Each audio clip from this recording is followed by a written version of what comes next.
From author Brian K. Morris comes an epic tale of armor forged by a god, a hero forged by courage, and an ancient menace poised to re-emerge and threaten our world. Volcana, Rebirth of the Champion, is available on Amazon.com. Get your copy today.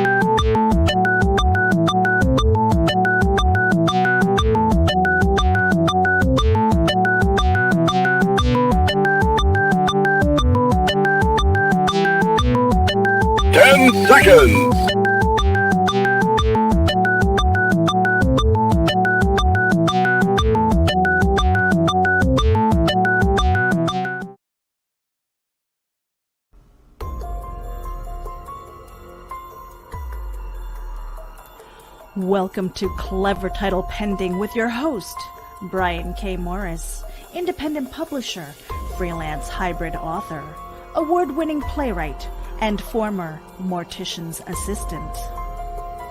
Don't send him title recommendations because Brian knows exactly what he's doing. So just sit down and look pretty as Brian K. Morris scrolls through your comments and plays with his mouse.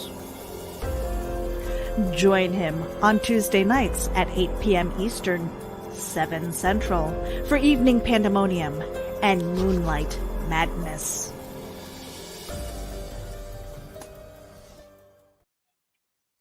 And you can join me sometimes on special editions just like this one. Welcome to a very special edition of Clever Title Pending for February 24th, 2021. Yeehaw! Anyway, we got a great guest tonight, Luke Stone, and we're going to bring him out in just a minute as soon as we get some business done here. First of all, thank you to everyone who is watching us, whether it's on YouTube or Facebook, and whether it's live or in person where you can interact with us. We appreciate you all. We really do. And give a shout out to iHeartRadio, Amazon Music, and Spotify, and other podcast venues that are hosting the show. We appreciate you guys listening in as well. And this episode, as always, is brought to you by Plasma Fire Graphics, when the look of your book matters to you, because it matters to your readers. This is the sort of thing they talk about, sales funnels that convert casual onlookers into buyers. Plasma Fire Graphics can help you do that. They have a full package of covers and promotional materials that you can get at very reasonable prices. That's plasmafiregraphics.com. Also, check out their book on Facebook, Plasma Fire Graphics, when the look of your book matters to you. And also, want to say a great hello to our Patreon subscribers right there. Thank you very much. If you want to support our enterprises on a monthly ongoing basis at some very reasonable prices, check out patreon.com/Brian K. Morris, and please consider being one of our patrons today. And we want to give a special thank you to Geek Insider for powering this episode. Please check out their great array of programs on comics and all things geek. And also, speaking of networks, let's talk about the Rising Tide Broadcast Network. We've got stuff 7 days a week. And you take a screenshot, everyone, because if you want entertainment and education, we've got you covered. And tomorrow night, we have a full selection of shows. Ted Talks watches in the morning at 10 a.m. And then we've got a brand new show at 7 p.m., issue number 1 of Comic Book Spectrum, with myself, the Eric Hawkins, Clyde Hall, and Brian Rodman. We're going to talk about comics past, present, and future. And then that's followed by Creative as Hale with Amy Hale and her husband, John. And they're going to interview tomorrow Charles F. Milhouse, great pulp writer and publisher. You're going to love that show. That's on at 8 p.m. Eastern.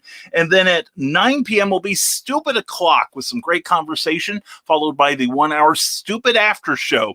So please check it out. Check out our Facebook page, the Rising Tide Broadcast Network. We'd love to have you give that page a like. In fact, if you like any part of this video, if you're watching on Facebook, please give it a like. And also please subscribe to the, give a like to the page you're watching it on to repay your hosts. All right. And if you're watching us on YouTube and you're enjoying this video, whether it's on Geek Insider or on Rising Tide Publications, please, again, give it a big like there, all right? That helps us a lot. It really does. And I think that's all the blather I've got for right now. And I'm really grateful because we're going to have somebody out here right now that I love talking to. Haven't talked to him in what seems like forever. But he is the head of Luke Stone Studios. Where he came up with that name, I have no idea. And also one of the guiding lights of Terraform Comics, a great creator, a terrific friend. And here he is, the one, the only Luke Stone. And let me unmute you. I did remember. There we go. We're a little late because I forgot to send Luke the link. That was on me. But Luke, you're worth waiting for. Thank you for being here tonight. Oh, Brian, thanks for having me. It is a pleasure as always. I always look forward to our times together. It is a lot of fun. You are masterful at doing those intros and all of that stuff. You can write. You should write a book for people wanting to be a podcaster. You are just you nail it. You've got it. Well, thank you. You just happen to catch me on a good night. Before the booze starts flowing, right? Yeah, pretty much. Yeah, that's the sexy after show. When we switch from a cup of ambition to something else to soothe our jangled nerves. But no, I'm glad you appreciate it. And thank you again for being on the show, and thank you for all that you do, man. You do a lot for the creative community. You're a great advocate for it. And, you're putting out some great books. In fact, we are going to talk about Hybrids, the Killing Fields now. Brand new story arc, right? Yeah, it's kind of a continuation of what we did in the first arc. It's one of those where, Brian, I really like the idea of being able to step in, even if you haven't read the other issues, be able to step in and read a book.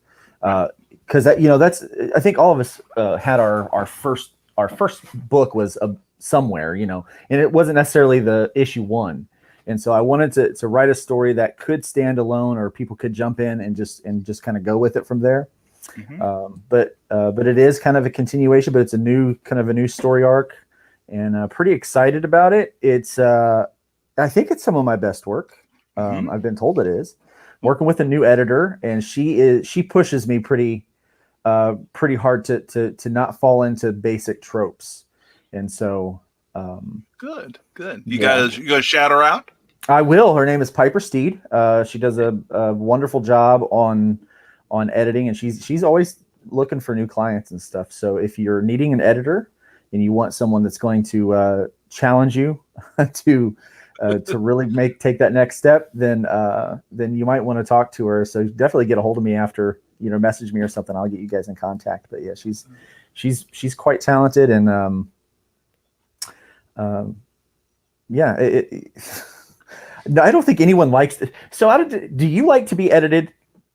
Yes, actually, Okay. Some people say I don't, but I do like being edited. In fact, I like a good editor. In all honesty, I've had some editors that, they don't, they just kind of make sure I spell everything right and pass it through, which is a specific kind of editor. That's fine. But I don't mind an editor who will tell me, Brian, this doesn't make a damn bit of sense. Could you fix it? I do like that. I honestly do. I do learn a lot from working with different editors, which is why I not only publish myself, but I also try to get published by other people. So not that I'm pushing anyone, but absolutely right. Right. Hashtag always promote. So I like the process, but at the same time, I resoundingly hate the process because I'm like, I will send this story and I will think, man, this is great. And inevitably, she will find the one area that's not so great.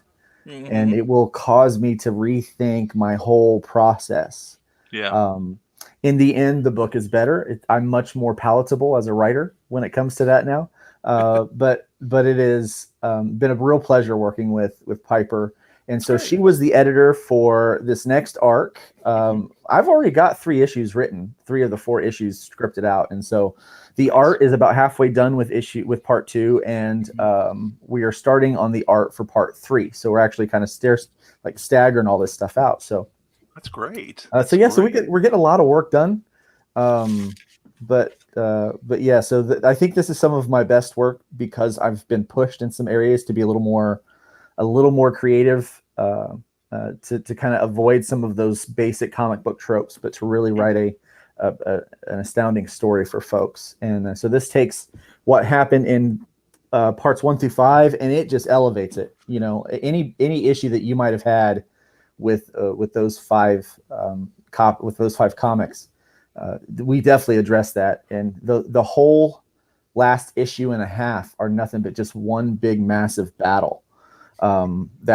That has all of this like layers being peeled back from character development and world development. It's like, you know, even during the fight, there's things happening that reveals kind of what is at stake. And it's just, I can promise you this, by the time we get to the end of this 4-issue arc, nothing will be the same for our universe. So it's pretty cool. I like that. I like the sound of that, because I make no bones. I'm a fanboy for hybrids. The first arc was fantastic. I really loved it because you did do a lot of stuff that wasn't exactly what's kind of become almost cliche in a lot of comics. You know, you had some I thought you had some interesting relationships building up there. I like the art, of course. And it got better as the series went along, I also read like there wasn't a wasted issue. I've read so many miniseries where you could pull one issue out and the story is virtually unaffected. So, well, I'm thankful that you recognize that, because certainly that's one thing I wanted to not do. I've read those too. You know, you see those. And the other thing I didn't want to do is I didn't want to waste the number of pages that I had. You know, it's like each one of those pages, they cost a lot to produce, they cost a lot to print, they cost a lot to ship. You know, and I wanted to make sure that anything that was being told was necessary for the story, but it was also good for the reader to kind of get into the mix of it. And that was really kind of my plan. I was pretty green when it come to writing the first issue. And so I learned a lot, Brian, over the course of that, you know, by reading other people, by talking to people like you know, the seasoned writers, and learning some of these other things that really matter. And so kind of taking all of that into the whole mix. I think I was able to. I'm feeling very strong about this next arc. You know, we build on the characters, we build on all that stuff. It's really fun. Well, you should. And I believe I'm number 78 in backing this project. I took care of that today. And I do want to say, total disclosure, you'll see a link to, or the address for Hybrids: The Killing Fields Part 1. Now, Luke has made his goal of $1,200, but he has also raised $2,354. Now, if you're a fan of Luke Stone, and he is a supporter of this show, he pops in every now and then when he's not insanely busy doing art or his day job, which we'll get into. But I wanted to show my love for it. I wanted to back it, so I did that this afternoon. And if you liked Hybrids Part 1, definitely check this out, or do a search for Hybrids or Luke Stone, and you should be able to find that. So yeah, I'm looking forward to that. I'm looking forward to the book coming out. Yeah, and I tell people you've done something that is so rare in independent comics. You have already you have 5 issues out. The amazing thing you've done is issues 2 through 5, because there's so many people that never get to a number 2, but you are moving on with that. Very sad, but true. You'd be surprised. Like, you know, people will have these big ideas of these big plans, and they never follow through. I think the first comic, and we've all been there that have made a comic. You've done it. I've done it. When that first book that you make and you crack it open, you smell the pages, you look at it, you lick the spine, whatever you do. Yes, we do. You just feel so good. But you know, that feeling doesn't get old. No, it doesn't. I'm just as excited for book 6 to be, to come show up at my door so that I can start shipping that out, and to look, it feels really good when I look at my table and I'm like, okay, this book, and not just like all these different books that I'm in, because I do get a chance to work with stuff, and hopefully tonight we'll have time to talk about it. But I hope so. we've got the Continuum that's coming out with some stories that's in there that I'm doing. We've got Voodoo Nations #2 coming out real soon that I work on. And so it's nice to see my work in other books and see like, oh, look, I've worked on all these other titles. But man, there's something very gratifying about seeing issues 1, 2, 3, 4, 5, 6, and now I'm working on 7 of these books. It's just, it's got a good feel to it, and you feel somewhat accomplished, you feel like you haven't been wasting your time. And so I like that.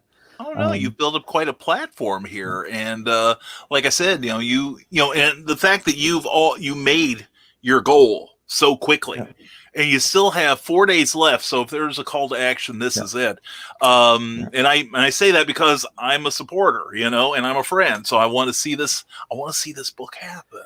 Yeah. So I was so overwhelmed by the support. People came out right in the first day, and we were able to fund this thing in the first day. So everything has kind of been, which is really good, because my day job has gotten kind of busy over the course of the last week, and this week is particularly busy because we were able to find a building for our church. Oh, so cool. We signed a 2-year lease, and now we're getting ready to move. We're trying to move everything in, and so we're trying to have service in just a couple of weeks, and so there's still 7 days between Sundays for me. And so it's been really busy, and and we launched Enter the Continuum on Kickstarter. And so we've been trying to focus that to get that funded. And so I was so blessed that people came out to support the campaign on the first day. It felt really good to be able to have that first 24 hours to say, okay, this is funded. We're definitely going to make sure this book gets out to everybody. Now I did have created some stretch goals. We're working on production of issue 2 or part 2 of the Killing Field. Cool. And so all that money, that extra money we're making, is going to speed up the production so we can get the second part out to people faster. And so we'll be able to hit our first stretch goal at 2,000, and then we're just like less than, I think, $200 away from hitting the $2,500 mark. So everyone that backs a physical book right now will also get an iron-on patch. So they'll get a new patch. And then if we hit the $2,500 mark, we're going to include a holofoil trading card for everyone. So everybody gets an additional trading card. So it's something I don't need, and I crave it now with all my heart and soul. I live for the perks, all the different stuff that gets added into the package. Well, I mean, I'm not sure exactly how far away we are from it, but I could probably pull it up. 2,500. You are $146 away. Yeah, that's a completely doable number. In that the next really 4 is. Days, it really is. Yeah. Yeah, and folks, please check that out. I'd like to make me look good and hit it while we're on the air. Anyway, well, even if we don't do that, I would like to encourage everyone that is listening and watching tonight. I'm 3 backers away from 75, and at 75 backers, I'm going to take a piece of original art. I'm going to a pencil and ink that I've done, and I'm going to randomly pick one of those 75 backers to get that in their package. So nice. So there's that, and so a couple of little extras that I'll be throwing in will go in there as well. So if we can get 3 more backers tonight and get up to 75, that would be really awesome. That would be cool. That, yeah. Even just $1, people, $1, like we say, or share this message on your own pages and your friends' pages. They will love you for it. And you can totally get the PDF for $2. I'm not charging a lot for the PDF. I'm trying to make it really affordable for people. Yeah, and that's one thing, Brian, I was really trying to do with this campaign is make sure that it is affordable for people. So you can get the book for $7. It's $5 to ship, so it's $12 to your door if you're in the U.S. Right. And so, trying to make all of those things, and even the extra tiers, trying to make that more affordable for people, because we're all hurting right now. Like we're all like in a spot. Yeah, that's true. And so just trying to pass that and make it easier for people. I'm not trying to be rich off of this. I love making this book. I love telling this story. I love hanging out with people. We usually get about 100 and 130 backers on stuff. We're a little shy on this one, but I've had a lot of people I've talked to. And so I know why we're shy on that. Some people just aren't there right now. And and that's that's understandable. Some people are waiting for the trade to come out later this year, because we will have all 4 issues compiled in a trade again this year. So yeah. Very cool. And we've had some people saying hello here, like the Historical Fencing Guild. We know him. This guy right here, I'm telling you, he's done so much work for this RPG. We're doing a hybrids RPG that's coming out this year, and now it's all on my plate to get the work done. And I'm not moving as fast as I would like to. So on getting the pages set up for print, they are just, the whole make it pretty thing. And here he is on this show. Go ahead and get on his case, right? Nick. Yeah, I know. Amy Hale, how you doing, hon? And let's see. And I'm mocked with laughter. Good evening, Brian. Hello, Nick. How you doing, brother? And nice. I'd say it's nice. Good to see you, Travis. And yeah, it's hilarious seeing us here. We're gonna have a good time tonight. And from the desk of a small press publisher, Evening was not expecting another clever title pending this week. Every month we're going to do a special episode of Clever Title Pending. So, and Luke is my special guest this month. So, and Joe D. McPhee says, "Hey, Luke." Hey, Jody. And Teresa Dunn goes, "Hey, Brian, Luke." Mwah. And Amy Hale says, "Hi, Luke. You getting the love. And yes, we're going to have fun, Cindy. CKOEPB.com. Sign up for her newsletter today. And look at this, the Clever Counter with Smash TV soundbite. Yeah, we are happy with, and we want to thank Skunk Rocker for our brand new countdown clock. And Facebook user, hello to you. If you go to the StreamYard page in Facebook, I also have a link in my broadcast description. You can go there and we will see who you are. We would love to address you personally. And Amy Hale, no, you don't have to talk to me. I'm just a facilitator around here. So anyway, and somebody really cool's out there talking to my people. I like that. And Rick Bradley, hello to you.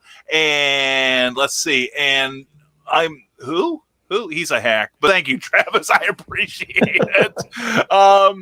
And it's going well, very well. Good. Glad to hear that. And let's see. And need to update your Patreon graphic. You are missing Someone Whistles. Oh, that's right. I am. I thought I had put that in. Amy Hale is one of my Patreon supporters. I apologize, Amy. And I love this show, Comics Talk with Pops Van Sant. You better, by gosh. And don't forget CromCon's happening this very weekend. And Cindy Kep says, I just read a book about helium. It was so good that I can't put it down. But yeah, I know. You get ready for it, Luke. I love her Facebook post. I'm like, oh, that is so cheesy, and I love it. I know. She is cheesier than Wisconsin, and I couldn't love her any more for it. I'm telling you. And Luke, good to see you from Rick Bradley. Glad to have you here, superstar. What's up, Rick? Yeah, and Historical Fencing Guild, so glad to see you up and about, Luke. Yeah, I was down for about a week, a little over a week, about eight days or so. I hurt my back. Oh, no. I'm just going to talk about how old I am now. So, yeah, I hurt my back. Welcome to my world. Yeah. Of all things, buying an elliptical, I picked it up. I went to pick it up. It was heavier than I thought it was. And so in order to get in shape, it knocked me out for over a week. And yeah, for 2 days, I couldn't move, Brian. I couldn't move. Oh. I was in the recliner. I was like, don't breathe. Don't talk. I was in a bad way. And I was like, I've never felt like this before. I should just kill me. Just bring me the shotgun. Yeah. Lord, take me now. Yeah. Yeah. I used to work for back when I was much younger, worked for a construction company, and I was rolling this manhole cover across this yard, and it got away from me, and I very foolishly bent my back at like a 45 or 90 degree angle and grabbed it with one hand, and I could feel the vertebrae like separating. I think I was like 6'2" by the time I was done. I couldn't move, but I was 6'2" for a while. And so I understand, that's why, whenever I do go to the gym, I work on my back a lot. So, and let's see, Pops Van Zandt says CromCon 11 will be dedicated to the memory of Scoot Bohannon, an old friend who recently passed. Well, sorry to hear that. May all the memories be golden, my friend. And the past, the present, and the future walked into a bar. It was tense. So, thank you, Cindy. CKOEP.com. Please check out that page. And let's see, we just had another comment dump here. And Crom Content. Okay, we got that. And Rick Bradley says, Hybrids is one of my all-time faves. Once I get the bills figured out, I'm going to get the first part of Killing Fields. Awesome, man. I love hearing that. And Rick is a great guy. Yeah. He's had ideas for characters and stuff too for me. And I just love connecting with people that connect with the story. You know, it's, you know what it's like, you know, when people's like, oh, they gravitate towards a character or something that's happened in the books. Yeah. And there's a special feel. It's like, you know, I'm proud of my kids. Okay. I'm proud of my kids. You should be. But of course, right. You know, you know, they're great kids, you know, the two of them. Exactly. But there's this other like level of feeling when someone reads something that you wrote and they connect with it on this other level, and you're like, that was in here at one point, and now it's out here, and people can enjoy it. It just feels really good to bring people into that universe and stuff. It does, and I think if more people even had a clue of what that feeling was like, we would see more people trying to create. I really do, because so many people, and you've met them yourself at shows and such, who want to do what you do, but don't want to put the effort into it, or find an excuse not to. There's a million reasons not to. Yeah, and there are a few that are valid, but not many. Ted Davies, good to see you here, sir. See you tomorrow at 10 o'clock on your show. And Cindy Kemp is never going to date another apostrophe. It was too possessive. And Aaron Roblowski, I'm hoping I pronounced that even halfway correctly. Aaron, good to see you here, sir. Glad you're here. Each issue is a dream come true. And I think you hit on a good point there about the feeling of opening that package, of getting the shipment in of your latest stuff doesn't get old. And it's the same way with if you order restock too. I just get all kinds of happy. So. And Frog G, glad to have you here. Good evening. G, what's up? Yeah. Frog is awesome. Cool. Well, somebody else who's awesome is Bobby Nash. And last night, Bobby, have you recovered from last night's show? We were 10 minutes shy of 4 hours last night. I caught just a little bit of the show last night. Yeah. Well, it's worth catching the whole thing. Please check it out. Bobby, glad to have you here. BobbyNash.com. Pops Van Zandt, black cover. Get it. And Frog G agrees. And let's see here. And much wootage is done. And Trevor Hawkins, good to see you, my man. Hope you're having a great night. And hey, says the Historical Fencing Guild, Nicholas Tockard, I'm glad to be part of Hybrid's universe. The version he is working on was my 2020 primary project. There's a lot of love, sweat, and tears in it, so I know it will be amazing when Luke gets done. It really will. So here's the thing. I'm taking extra special care with that because the world deserves to see the work Nick put into this game. Yeah. I'm telling you, he is I've worked with a lot of people, and I saw Travis in the chats. I've worked with Travis. You and I have worked together a bit. And I got to tell you, Nick is one of the best people I've ever worked with. He really is, not to sell anybody else short, because I pick really good people to work with. That's my thing. Yeah. But Nick he's a whole other special level of dedication and detailed thinking, and he takes it and owns it, man. I'm telling you, and people need to see this, because he has built a completely immersive world for the Hybrid universe. And that crazy challenge that I said I want people to be able to live and play in the sandbox, and he goes, okay, and he ran with it, and it is so good, Brian. It is so good. Oh, I know, because full disclosure, I played an early version of it, and it's a great system. Now, Luke, have you ever done like tabletop gaming, like D&D or? Oh yeah, that's a little secret. So there was this engine called GURPS, the generic universal role-playing game. Gary Jackson. Yeah. Gary Jackson, and he had one called Supers. Yes. And I would get together with my friends, and we played Supers, and a few of the characters that I have in the book were some of the characters that I played. in our GURPS role-playing game nights. And so these characters were born from role-playing. So the world, the universe is a role-playing world. And so it needed its own engine. It needed its own, so people could dive into it. Because what I did is I took that role-playing world that we had created, and built upon it, and expanded upon it. And cool. So I come from a long line of nerds. So we did a lot of gaming. In fact, I used to take my wife. I was like, Beth, and now my wife she's smoking hot. Okay. Oh yeah. Way out of my league.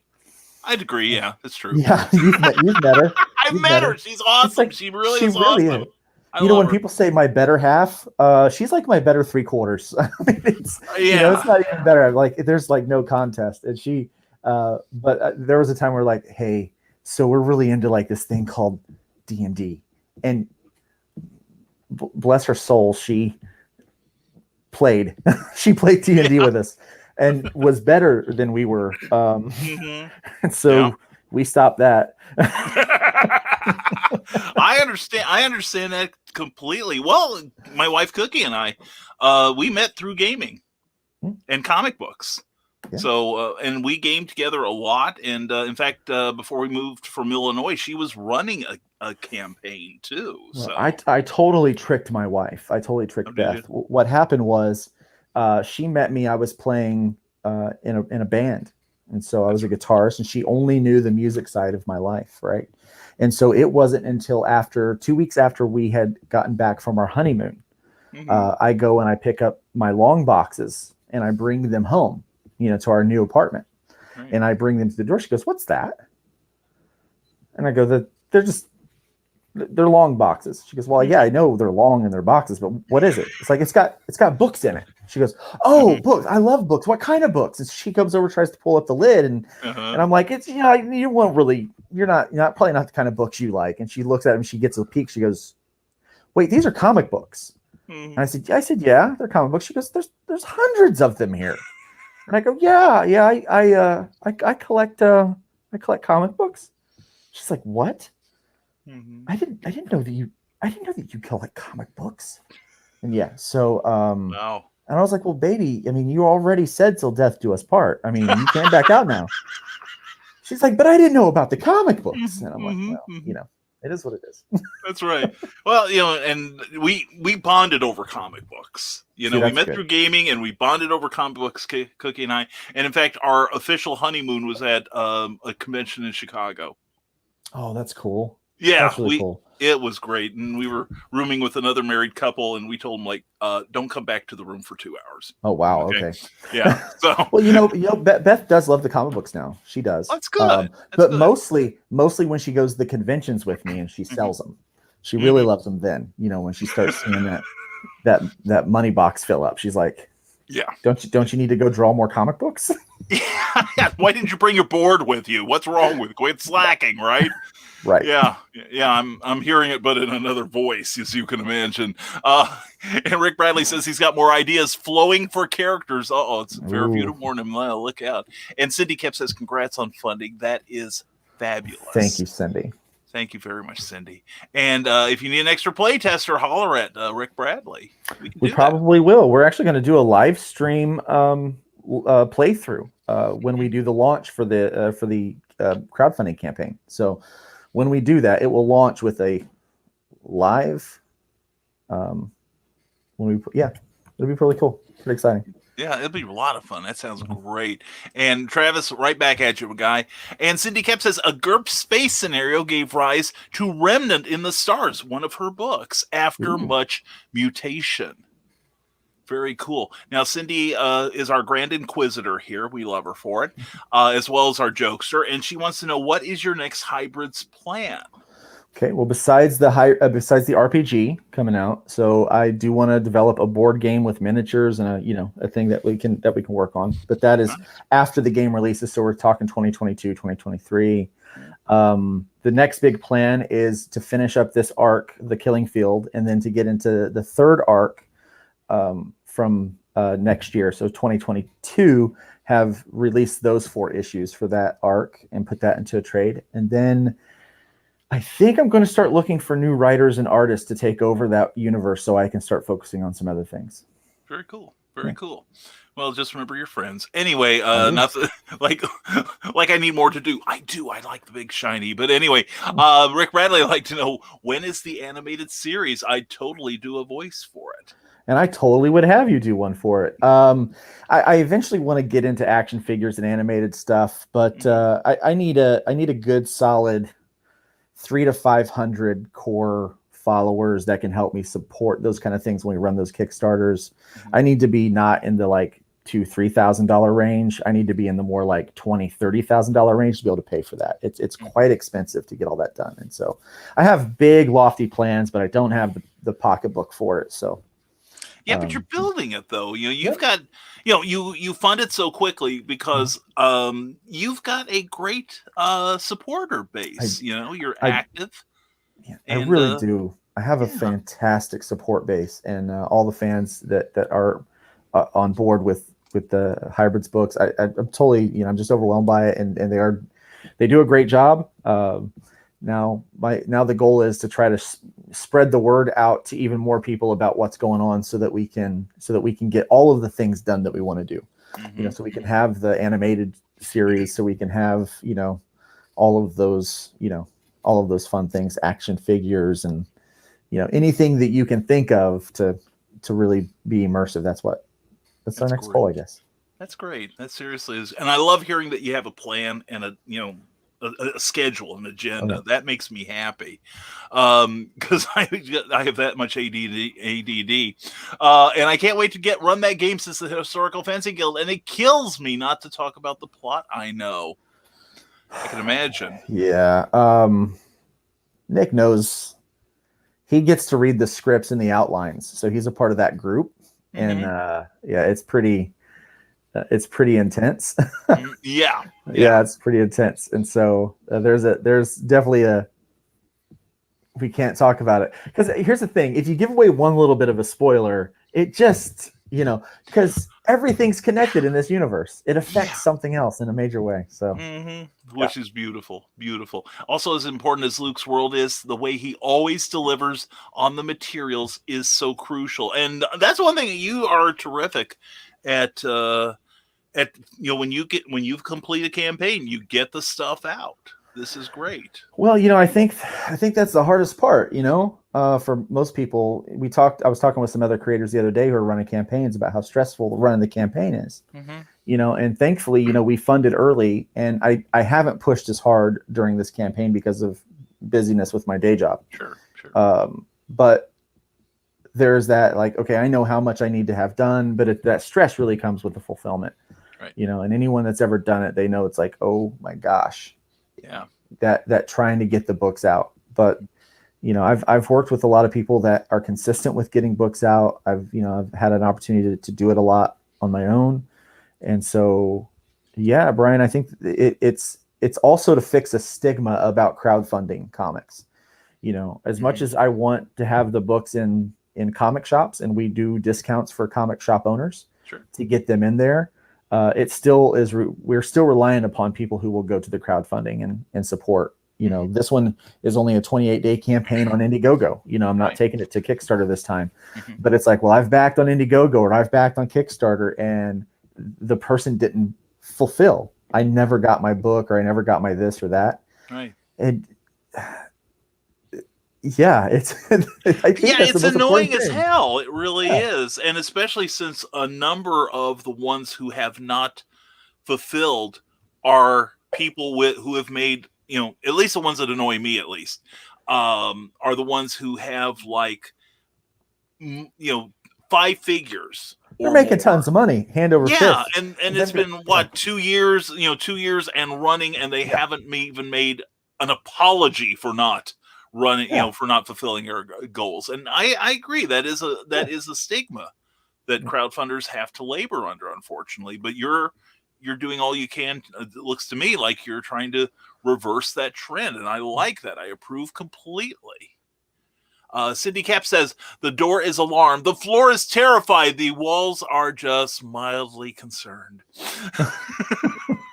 And she also suggests a big stompy robot and hybrids crossover. That is entirely possible. And I think I just heard today. somebody's head explode in Eden Park, Indiana. And hello, Russell Allen. Good to see you, buddy. Hope you're having a great evening, sir. So anyway, we've caught up with the comments. Please, yes, for once I've caught up with the comments. Please leave more questions for this great guy here. Now, you mentioned, I was going to talk to you about Terraform Comics and how you guys are doing. I see you've got a project on Kickstarter right now. So we do. We just funded, I think it was today, or maybe it was yesterday. All my days seem to run together anymore. Is that typical? Once you start broadcasting, I think it's kind of a byproduct of that. So we will set you up with the Rising Tide Broadcast Network, and we'll put you on about 9 days a week, about 28 hours a day, just like the rest of us. So. I find myself measuring time by what book I'm drawing. Like it's like, oh, well, that was around page 15 of this book. So okay, now consider getting help. Yeah, it's well, I watched Hamilton, that and there's that bit in there where it talks about how Hamilton was writing like it was like he was running out of time. And I thought, 2021 is going to be my year that I'm going to draw like I'm running out of time. Like this is my last year of existence to be able to do it. So my goal is just to produce as much as I can at the highest quality possible. So well, let's say you get, just backtrack a little, let's say you reach your stretch goal to start funding the next issue of Hybrids. How often do you intend to put out, if all happens in the correct order, how many issues of this series do you see yourself doing within the course of a year? There will be a 28-day campaign for the single issues every other month. That is the plan. Nice. For the 4 issues in this arc, and then there will be a 60-day campaign for the trade paperback at the end of the year. So that's the goal. That's the goal for this. So this ends in 4 days. In 4 days, the printer will have the thumbs up on printing. They will start the printing. They will ship when I get the money, so I can pay them. And then as soon as those books and everything come in, I will start mailing them out. And as soon as I start doing that, as soon as this campaign ends, I'm actually starting to build the campaign for part 2 and getting the art stuff done, because I've already got some pages back from the colorist. I mean, gorgeous work. Right. Yeah, tremendous. So coolness. All right, excellent. Now you've got all your mailing stuff in order and everything in the house and all. Everything is ready to go. That, folks, that's a secret to getting your stuff done and mailed out. Is preparation and planning. So, and Eric Hawkins, Eric Hawkins has a comment, and there it is. Comment: truth in advertising.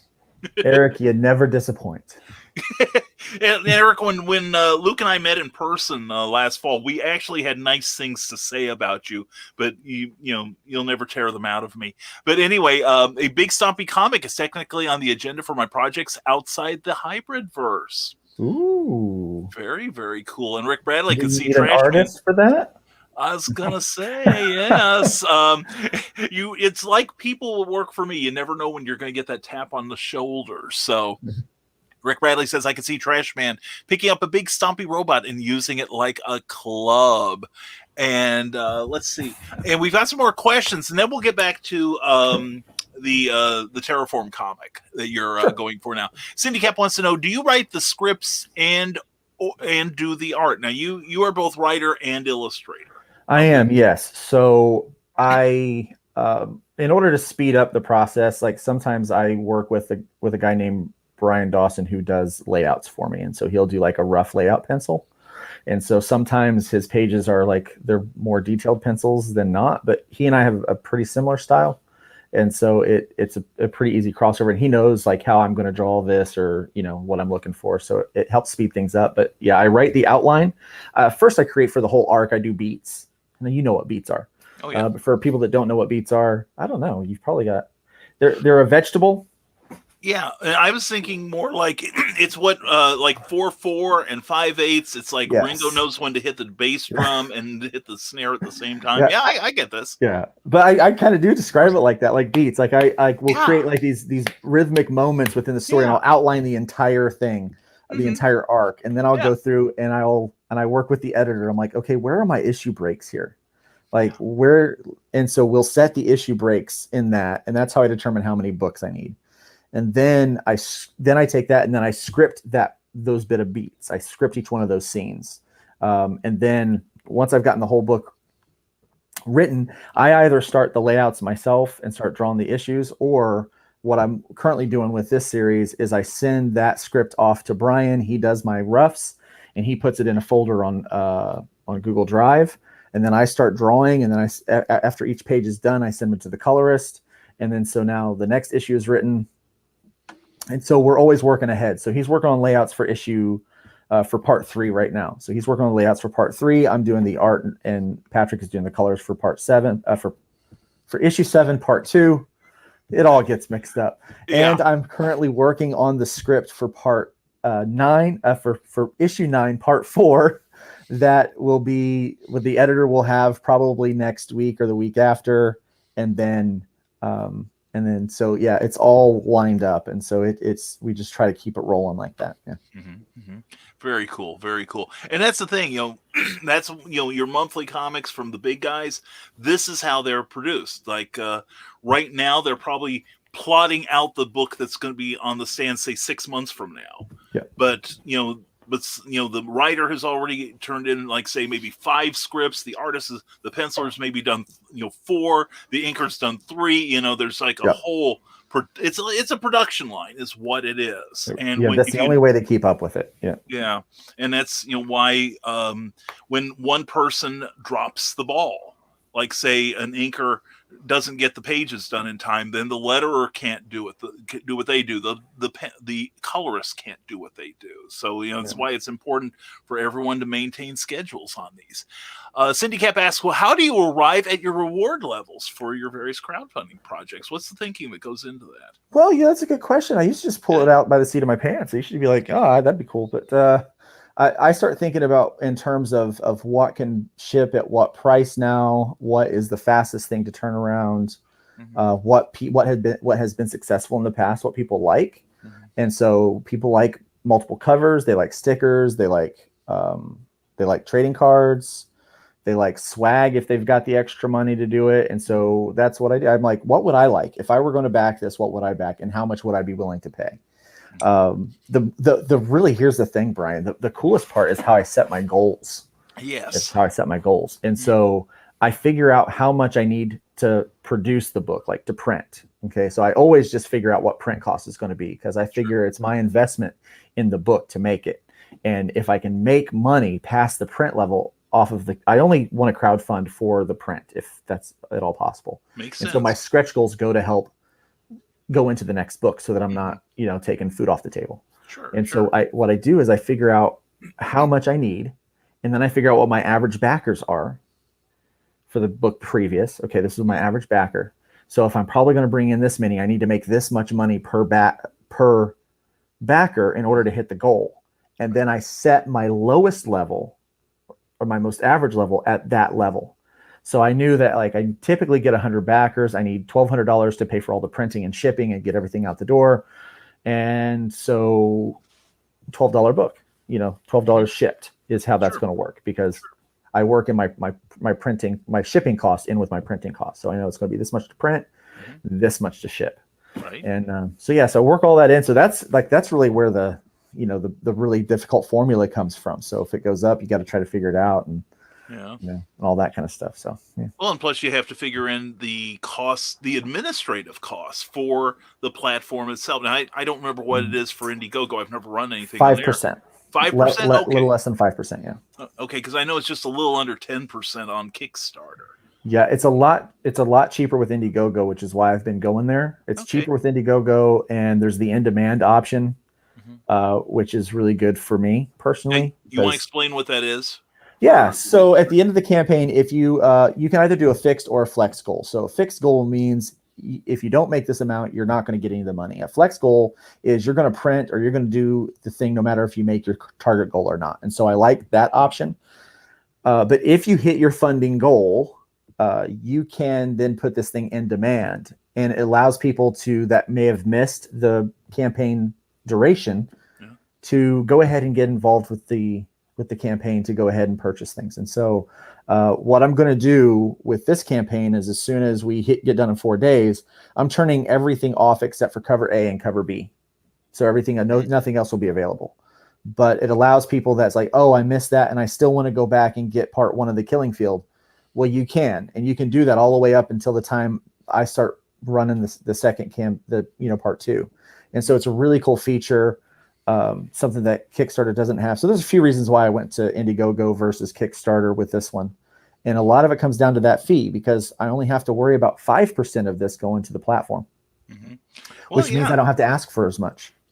Well, that's true. Just, your $1,200, you'd have to, let's say that's your printing costs, you'd have to ask for another 120 above that at Kickstarter, because that's something I found a lot of people don't think about. And it puzzles me when I see somebody running a campaign for, say, like $300. Are you only planning to print like 10 copies? What? That's just, that's something somebody will have to explain that strategy to me one day. I don't understand it. Whereas I think, I like your campaign where you're showing the commitment. You're showing where the money's going and everything. So I totally get that. Well, it's going to cost me a little under $800 to print everything that I need. I've allotted $300 for shipping, which would also include international shipping. Right. And then I think it's, I think when you take the fees off, I'm probably going to have about 1,100 of the 1,200 available. And so it leaves me with somewhere around $50 that is unaccountable, like that I don't have to, that's basically profit. Right. Which back up the Brinks truck. which will just go to, to order more Gemini mailers, because I'll need those, for anything that purchases from in demand, because I've already got like stock of stuff. And so that's where the $1,200 came from. I was like, okay, it's going to cost me this to print off enough to cover 200 people or, 300 people. And yep, that's very good. And if you want to find out what a Gemini mailer is, then submit to this campaign right here. Forget about the comic. Get it for the Gemini mailer. Okay. Because you can reuse those things, baby. That's true. I do. And Frog G asks, will the next one also have an awesome cover like the black cover on this one? That is a cool idea. Frog G, yes, it will. I don't know if it'll be black. It might be like purple or red or green. We might do, but I'm going to do a theme to all 4 of them. Will have a similar cover. I thought about doing all of them black with just a different character on the front. With a similar design to what this one has. So this one has Bone with like this weird like alien kind of stuff and like weird stuff that kind of matches his tattoos. So nice. Yeah. So I might use that same theme and do it all in black, or I might change I'm really leaning, Brian, I'm really leaning towards all of them having a black cover, because I just think they look so good. Yeah. Do it on this series, I'm thinking. Do the black covers on all these. Next one, do your color one. Because I can see a neon green for Chlorine. Definitely, yeah. I think she's probably my favorite character there. I want to know. There's something about her. I want to know more about her. Yeah, she's super popular. And you get to learn a lot more about her in this arc. She's kind of a focal point. Cool. You also get to learn more about Rev. You get to learn more about his past, and Danny. You really like if you think Danny's cool now, wait till you get to learn his backstory. Oh, sweet. Like we hint at his backstory so much, and then like at the end it just like comes in, and you're like, holy crap, Danny's got the hookup. Yeah, it's pretty awesome. Yeah, awesome. And for those of you who don't know, Chlorine is the character you see right behind Luke there. So all in green there, looking good. Yeah. And Cindy, we did answer it. If you do international shipping, now that brings a question to my mind. Did you establish the postage on Indiegogo, or does Indiegogo automatically figure it for you? I establish the postage based on. I go into my mailing system and I find out what the average weight is going to be for like for the tier, and then I find out like, okay, well, I've had backers to this country, to this country, to this country, and I figure out what the world average is, so I can charge an average cost for the worldwide, and then I have a U.S. shipping. And I do international shipping, but I also do something special for international backers, Brian. Yeah. What I do is I know what the weight, so whatever the weight is for the book, it's usually within a window of like from this weight to this weight is where you're at, right? So what I do is I take and I put stuff in there to bring it up to that edge as much before it goes into the next price. Oh, nice. So it gets right up to the edge of that price point, and then I send that out to them. So they get extra stuff. So all international backers get extra stuff. So everyone move to Canada real fast and then order this book. Okay. Follow me for more helpful tips in life. That works. It's way cheaper to just move to Canada to get extra. No. Anymore. Yeah, anymore. And their postal service is pretty good.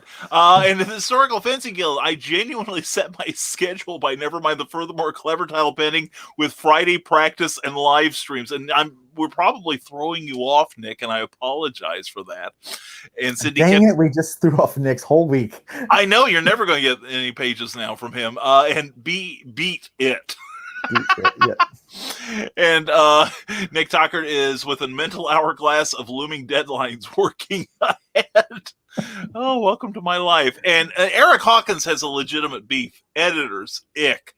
Yeah, well, Eric has had a really bad spate of editors on the Zombiful World of Oz. He's had one so far, and I hear the guy sucks. He's terrible. He told Eric what to draw one time, and he's never lived it down. So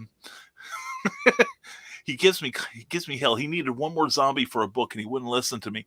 Cindy Cap, actually he did. That's why the book's so good. Anyway, Cindy Cap asks, do you get folks pledge some crazy amount then bail out? I'm told that's a real annoying problem in crowdfunding.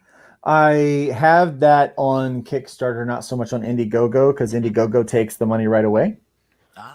So when you use your card on Indiegogo, it takes the money off your card right away, so you lose it now. But with Kickstarter, I would have all the time where people would back those higher tiers and then their card information wasn't right. So, I would lose I think one campaign I lost like $400 in drop pledges, and that is a huge difference when you've set stretch goals based off of that extra money that you've made. So That's true. I hadn't thought of that.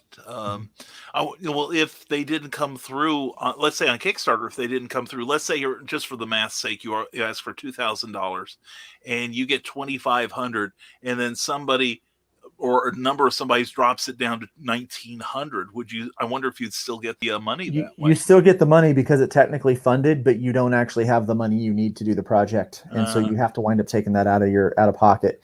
Now, I do know that there are some creators out there who have found a little trick. They've learned how to pad their own Kickstarter, and so they go in and they do they use a credit card to fund their book, basically. Right. And then that credit card won't go through.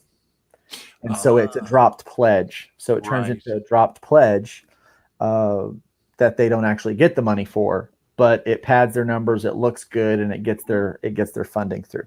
So yes, I was told about that little trick. That's insidious. We saw somebody is like, hey, that's kind of a weird activity on that campaign, and someone was like, yeah, here's what they're doing. There's this little trick that people are using. And I'm like, that's not right. Yeah, I think I know the one you're talking about. Probably do. Yeah. Well, it's like, in my case, with Eric's help, we did one about 3 years ago, and I actually did pledge to my own, but I had some friends who didn't like putting their financial information in on the World Wide Web. So they sent me like a check or whatever, or sent it to me via PayPal. And then I just made the pledge in their name. Yeah, and that's totally legitimate, and there are times to do that, I think, but there's a whole other thing when Yeah. when people are padding their own campaigns. It's a little. That's Yeah. sad. I'd like to. I win and lose by integrity. It's like, Yeah. if I'm gonna do it, I'm gonna do it the right way. I agree. I appreciate that. Well, also, like I've talked to the people here about some companies use crowdfunding as kind of a barometer to see whether their product has legs or not. Mm-hmm. And I would take it that if I couldn't get the proper funding for my project, I got to go back in and fix what it is. And if you don't make anything at it hardly, then it's probably a sign that the market isn't there for what you're offering. So yeah, and I think that also kind of goes with comics. It's exactly. I don't always use backer numbers to look at that, because there's so many things that can change who's going to back, and there's also there's different ways people like, say, especially in my situation where the book's coming out every 2 months. Right. Someone might be like, well, I'll just wait until the next one because I know that there's going to be a catch-up tier where you're going to be able to get the other ones. Or maybe I'm going to wait till the end of the year and get the trade paperback because I really like all the extra content that goes into those. Sure. And so sometimes backers will fluctuate from campaign to campaign, and dollar amounts can be, but really it's the engagement. You got to look at that. If you're, if you have 100 backers on one book, and then your next book you've got 40, then you got to reevaluate, right? Because that's a big chunk of your readership. So I've done something that is not quite on par with with what they're into anymore. So I've got to figure out where I screwed up. It just could be timing, but it is good to go back and figure out what's different now. Michaela Jade, glad to see you, and looking forward to your show on 7:00 Fridays at the Rising Tide Broadcast Network. And Cindy Kep asks, what kind of books do skunks read? Best smellers. Ain't that the truth? That's true. Oh, that joke stinks. Anyway, Eric Hawkins says Kickstarter and Indiegogo are both 5% plus transaction fee. Kickstarter is 3% plus 20 cents per transaction. Indiegogo is 2.9% plus 30 cents. Okay, thank you, Eric. I appreciate that. It's been a while since I've read the fine point on that. And the historical fencing guild says Danny is better than Batman, and he says it in all caps, so obviously it's true. He means it, and it's true. I know. I can feel the passion erupting from him like a flood, and at least I hope it's full of passion. Anyway, Cindy Kep asks, what's your favorite hybrids character?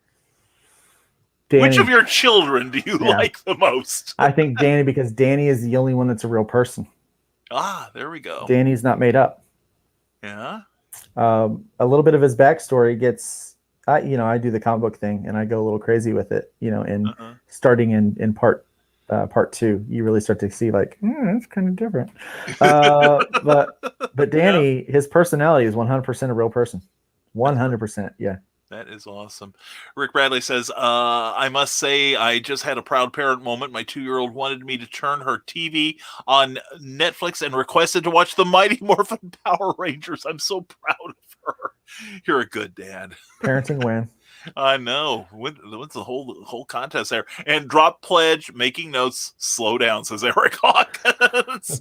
We were talking about integrity, and we may have to define that for Eric. Anyway, the Historical Fencing Guild, how hard is it to simply do what you promise? That's, I think, more crowdfunders ought to ask themselves that question. Well, I think everyone needs to ask themselves that question now. I mean, we could get into like a big existential conversation about how a lot of people are they make promises they don't follow through with. But let's leave that alone. That could be like another 4-hour show from this point on. Yeah. Cindy kept pledging to your own Kickstarter is silly. You'll lose 10%, right? Yeah. You really do. Yeah. Exactly. The math just does not make sense. Wouldn't it be better to reduce your goal amount by the amount you've pledged to your own? Yeah.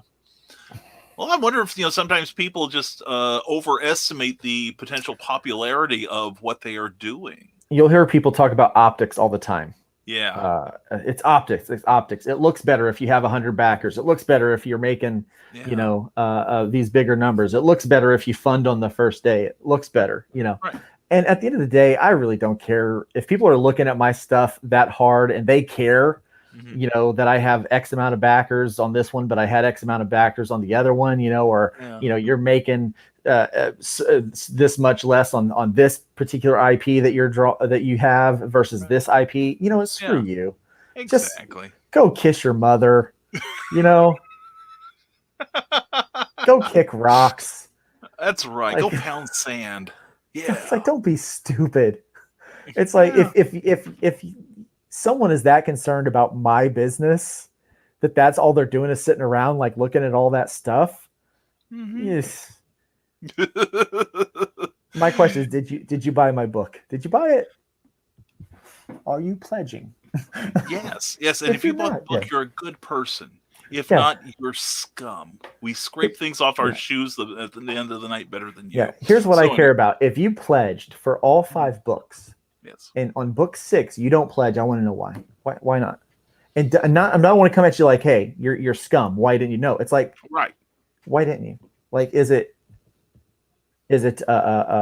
financial? Is it something I said? Did you not like my politics on something? Or did you think the story sucked? Did you not like it? Do you not want to stick with me for another arc? You don't think I'm, what is it? Because then I can, some things I can fix, some things I can't, and some things I don't care to fix. Right. Right. But at the end of the day, those are the people that I care about, not the people that are hiding behind their keyboards and computer screens and never support me, but yet have massive opinions about me and my business. Those people, who needs them?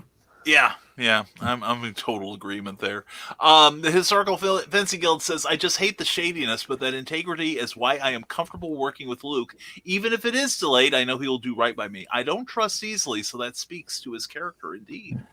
We got to win right. It's not just the win, it's winning right, and it's doing it the right way. This game that we're doing, the RPG, it deserves to have the absolute best release that it can. And so timing is everything, so making sure that we're putting the best product out, making sure that it looks the best, that I've got the right printers lined up, that we have all of that matters. And sometimes it takes a little longer than you want. I would rather it take longer on the front end and then run a campaign that's successful and we ship the book as soon as it's over, than to run a campaign early and then not give people the book for 2 years. Which I have seen happen. Yes. I have seen that happen. Yeah. So that's very good. And when you guys put your promos together, I'd like to help out. Please involve me if you would. All right. And Preacher swears. I have caught him dropping a word or two, but what did I say? I don't think he said anything really bad. Of course, then again, this show, we talked about dino porn, which, by the way, I somebody inspired me to look into I think it was Bobby Nash last night. We got to talking about Amish, so I may be looking into Amish porn soon. So we may have something to replace dino porn. I'll be sending you the script to Terraform. And do you have any other series that are in the pipeline? Asked Cindy Cap, or is Hybrids your main focus at this point in your life? No, Hybrids is the one I'm really, because it's crowdfunding at the moment, and we'll be crowdfunding periodically throughout 2021. But I do have, with Travis Gibb, I'm partnered up with Voodoo Nations, and that number 2 is coming out in just a month or so. Cool. And then the plan is to go ahead and get the other 2 issues of that done this year as well, to have all 4 of those issues finished. I'm working on a book right now with Rob Anderson that he's writing and I'm drawing. It's called Wolf and Fox. And it is getting its first preview. It's actually going to be released through the Continuum that we're doing with Terraform Comics. And so that book is coming out. So the first part of it, you can get, if you go over to the Continuum and back that, you'll be getting that bit of story. I'm also working on a story that I'm writing called The Eighth Day. And I've got Eric Hawkins, not Eric Hawkins. I've got Eric Hodson. There's so many Erics with an H. Eric Hodson working on the art for that one. So pretty excited about that. That's cool. I'm also working on a book called Rift Riders, which is an all ages, or mostly preteen kind of adventure that deals with time and space and all of that kind of stuff. And so It's like Doctor Who meets the Pirates of the Caribbean. Oh, nice. Yeah, so I like that. yeah, so it's pretty fun, and so Martha Schwartz is going to be teaming up on art with that one. So yeah, it's going to have a little look, a different look and feel. So I'm kind of excited about it. Sure. I'm also working on a story with Rob. We're working on it. It's called Juror 13, and it is on the darker side. It's really dark. So this is going to have an M rating.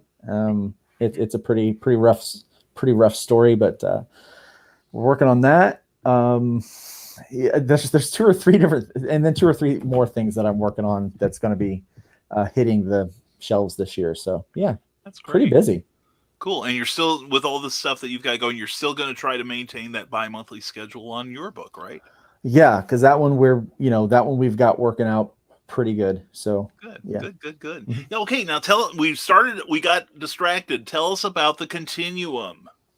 Oh yeah, the Continuum. We're really excited about this. It is crowdfunding right now on Kickstarter, which is why I didn't take hybrids to Kickstarter this time. I only did it on Indiegogo and for a short amount of time, because we knew that we were going to be launching the Continuum, and then right after that, Travis with Orange Cone Comics launches Voodoo Nations. Nice. But right now on Kickstarter, you can get the Continuum. And so we had this wonderful idea, and we've seen it in the community already a few times, where people will do these anthologies. But this isn't an anthology. And okay, you know all about it because you were part of these discussions early on. Right. Yes, I was. Yeah. Yes. So basically what it is, it is a collection of stories that are told sequentially over several issues. So like every 2 months, another book comes out that has a little bit more of the story. So the story continues. And so that's why it's called the Continuum.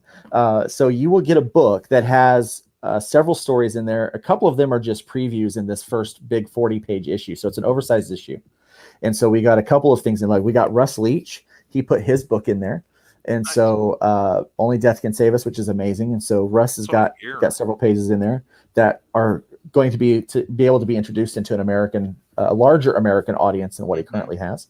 And then we've got Austin Janowski has 6 pages that are of his book that's going in there that we will be releasing later as a full book, a full standalone one shot of his the thing he's working on called Dawn and the Dead. And so that's in there. And then we've got Wolf and Fox. We've got Reapers by C. Michael Lanning and Meredith Logren. They're working on this great kind of cyberpunk-ability. Yeah. It's so cool. It's really neat story that's in there. And then we've got Mike Seeley's got some work in there, and we've got we've got other people that are coming into book 2 to fill in the spaces for Russ and Austin, and it's big. I've got, obviously I'm doing Wolf and Fox, and so Wolf is in this one. Fox will be in the next one. Plus I've got The Eighth Day that's going in there, and yeah, so we've got a bunch of different stuff. I've got a book called Armageddon Watch that's going to be rolled out through the Continuum. And so basically you're going to every 2 months, you're going to get a book that's got a little bit of the story that you read in the last one. And so the idea is that the creators will be able to produce higher quality material faster, because they don't have to create an entire comic book full in, a month or two. So they'll be able to raise their standards of creation and creativity. And then what we're offering to the readers is more content in faster paces. So you're going to get good quality content. You're going to get a lot of stories. So instead of just buying one book where you get one story, you're going to have a book where you got 4 or 5 different things. So you're be able to ingest all of these things. And then the Continuum is actually going to help us launch 2 new imprints this year. So we're going to do the Sandbox, which is going to be our young readers, our E for everybody stuff. We're going to keep Terraform Comics as our young adult readers. And then we're going to do one called Subterra Comics, which is going to be all of our more mature readers. Like what I like to call it, it's smart comics for adults. There you go. And so yeah, so that's that's what that one is. And so we're pretty excited about it. It's got a lot of, we've got a lot going on. We've got 3 books of the Continuum full already. Like we've already got them. We know what's going in there. The art for one is done. Obviously, we're going to be shipping that as soon as the campaign is over. We've got number 2. That is, we've got the pages are being finished for that now. We'll have all of that together before the campaign launches in a month. A month from the end of this one. And then we've got book 3 is already starting to get put together, and we're actually starting to work on book 4 now. Nice. And so the story that I'm working on with Martha Schwartz is going to be in book 4. So yeah, very cool. Yeah. Now, is this also going to be bi-monthly, or is it going to have the regular schedule? No, bi-monthly. Yeah, I think for an indie group like ours, I think that's a pretty safe and conservative, because there's not a lot of indie groups like what we are that's doing a consistent schedule. So we want to do something consistent. I just felt like doing every month was not going to, was a little hard to try to do, especially with the whole crowdfunding, because that's our main form of distribution right now. Right. And of course, we're working on other forms of distribution, but that's kind of our main one right now. And so since we're going to be crowdfunding these first issues, we just felt like it was the best way to go. Yeah, so definitely, folks, get on board with this thing, because you'll get it first before anyone else. Aaron Roblowski, and I know I'm butchering Aaron. I know how to pronounce that. Luke gave me some awesome advice on my Kickstarter. Legend, awesome guy, and preacher with attitude. I'd be embellishing that a little, but I've been told people find out I'm a pastor, and they're like, well, I don't think a pastor would do that. And I don't even understand what that is, because I don't do anything like crazy. I'm just kind of a normal guy. I'm a comic book writer, and maybe I'm a little rough around the edges, but they said a pastor wouldn't do that or whatever. That's not very pastorly. And I go, hold on. Let's use logic here. Yeah. I am a pastor. I'm an ordained, I'm actually Reverend Stone. I don't know if you know that, but I'm an ordained. So anything I would do then becomes pastorly. Right. So I challenge your way of thinking. I agree. Well, I grew, myself, I grew up, and I think a lot of us grew up in churches where the 11th commandment was, thou shalt not enjoy thy life. Right. Yeah. And it just puzzles me, because ever since I left that weird Presbyterian church I grew up in, all my preachers, except for one, were just totally on board with living a decent, fun life and worshiping God. There's so much joy. And that's the thing, not to be preachy or anything, but, the Bible doesn't tell us to, there's certain things that we don't do, and you try to refrain from things, but it doesn't say not to have fun. It doesn't say not to have joy. In fact, joy is kind of a staple of a believer.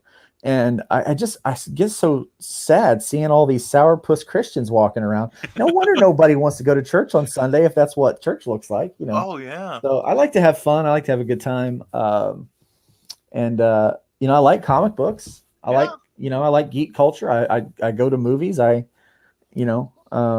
too many since the pandemic thing, but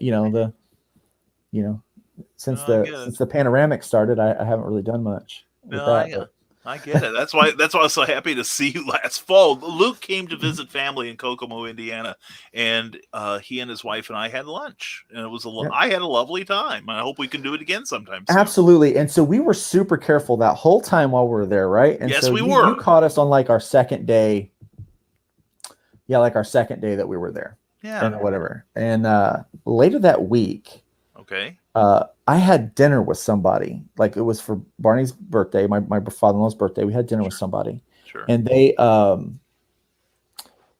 wound up having to sit at this table with someone. And this is live and people can read about it. So I'm going to really suck back on all of the rah about it, but somebody sat at a table with me and that person wound up testing positive for COVID later in that week. But they never told me they were not feeling well. Right. And they still came to that dinner. Right. Yeah.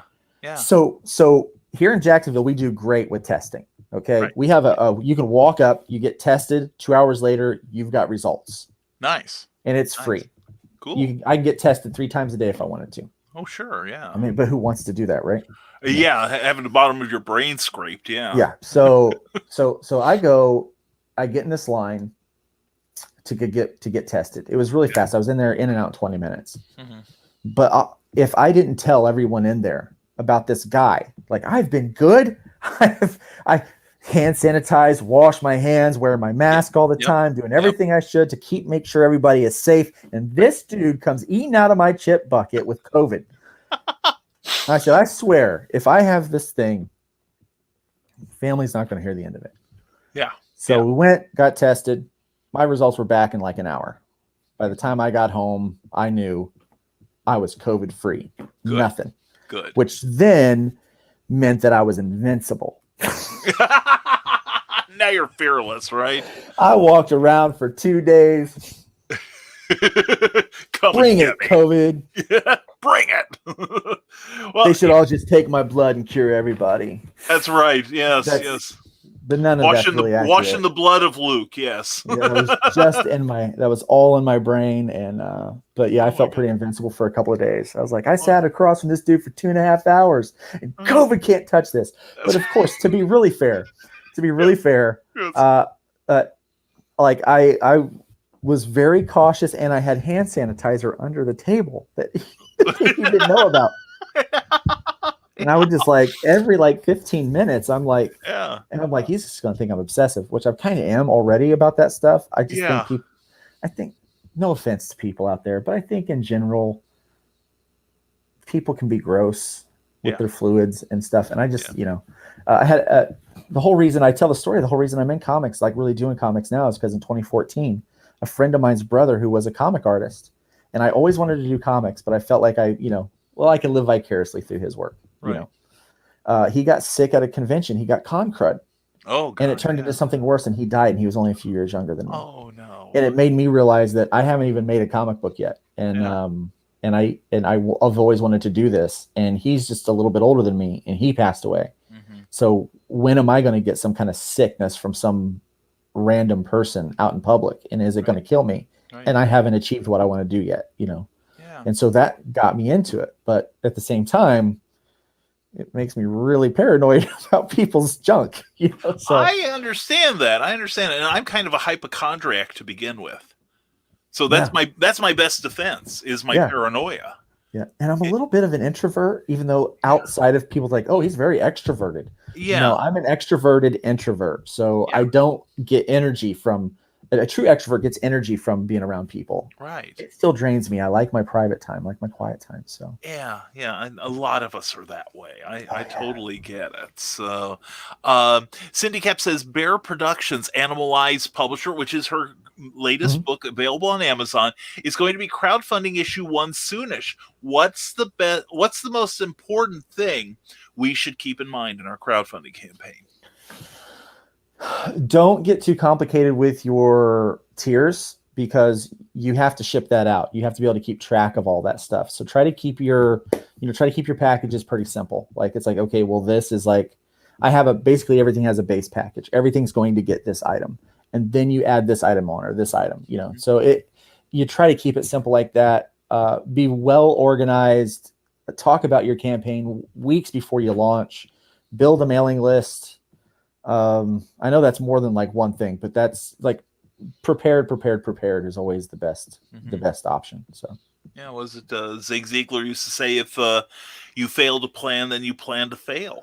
Absolutely. Yeah. So, and Cindy, I know, is a very organized lady, and I'm really looking forward to Animal Eye coming out. And especially keeping this tier simple would probably be very good for somebody who maybe doesn't have a social platform like you do. You've got Terraform. You do a lot of shows, both in person and on the interwebs, and you have built to this level where you can ask for a couple grand or so for a project, whereas somebody just starting out may not feel comfortable doing that. So, keeping it simple is, one, it's better for you, maybe, Cindy, but also it's, maybe just add anything else on as stretch goals later, should you have an unexpected success. Yeah, I would say definitely know what your cost is going to be, and whatever you think your cost is going to be, increase that by about 20%, just to be safe. Which is what I did for the $1,200. I was like, like I said, it's like at the end, I'm going to have about $50 left over because I overestimated everything. Overestimate everything because I remember my first few campaigns. Oh, Brian, Oh yeah. did I get taken? I didn't realize how expensive international shipping was. When I charged the shipping, I was only charging for postage. I didn't charge enough to cover the mailers or the padding or any of that stuff.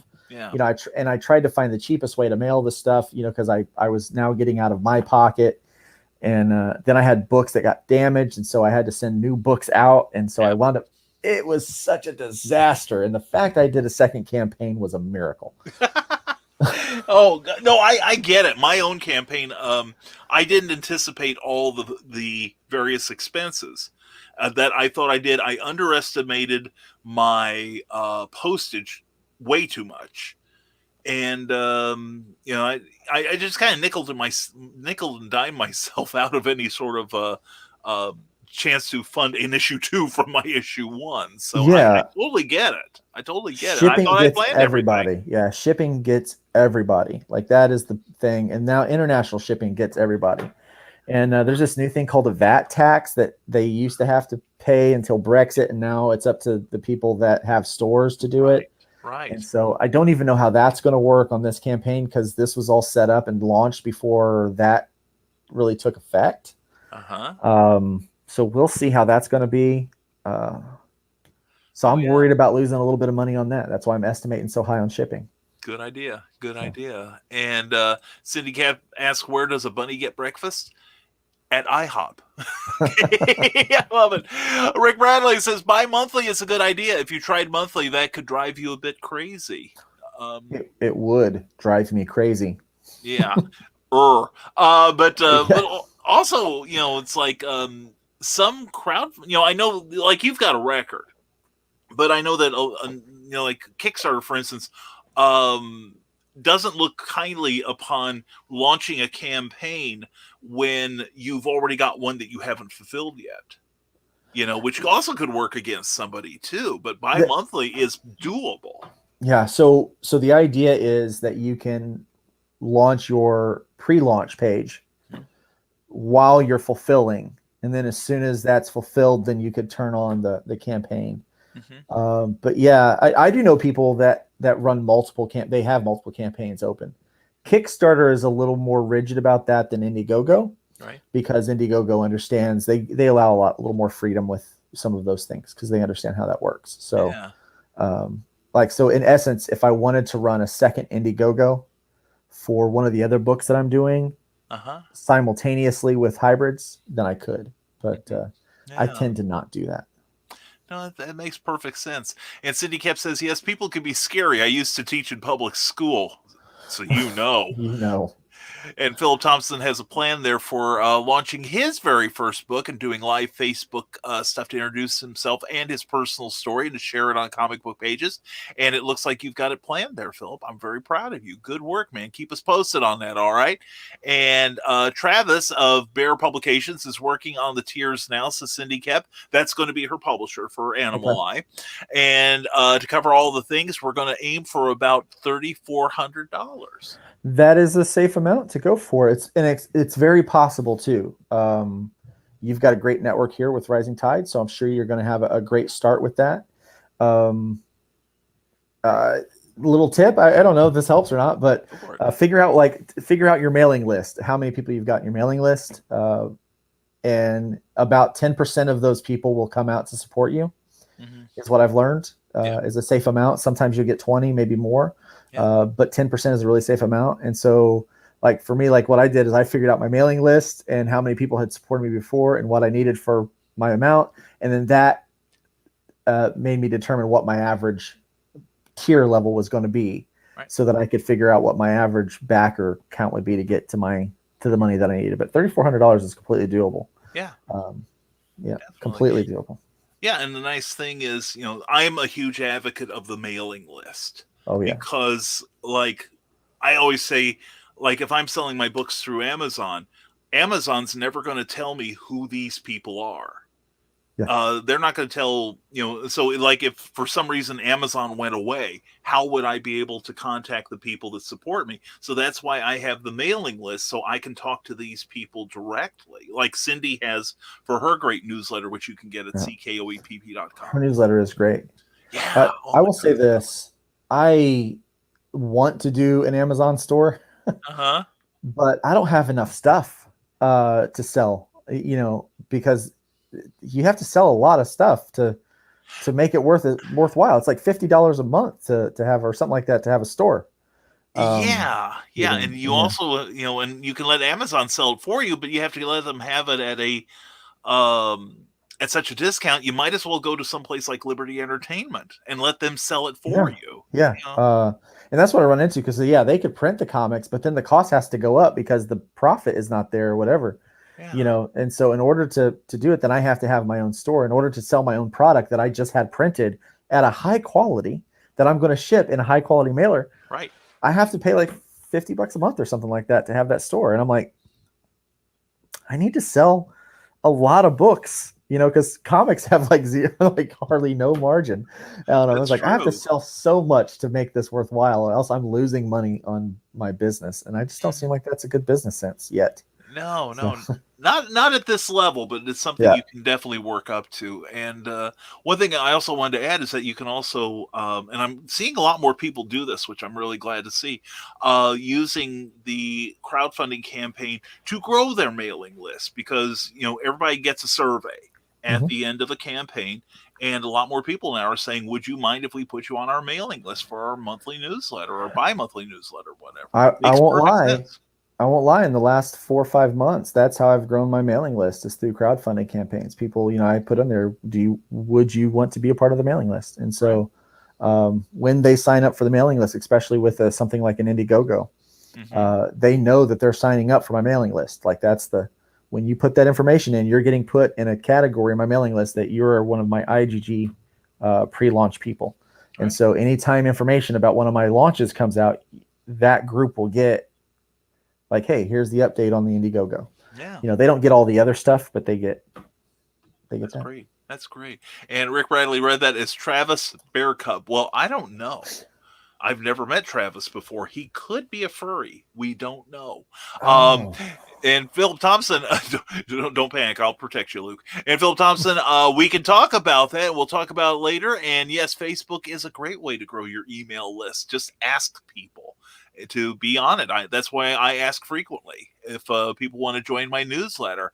And Cindy Kep says, I'm taking a course on running a Kickstarter and using their formulas. We're figuring on about 40 backers altogether.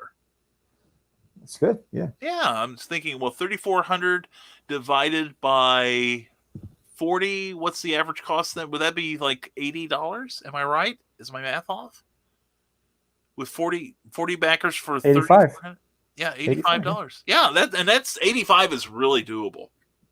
And especially if you got some really cool stuff in there. Yeah. And like Cindy ran something, a promotion last year, I think it was. It was about the time you were doing issue 5 of Hybrids.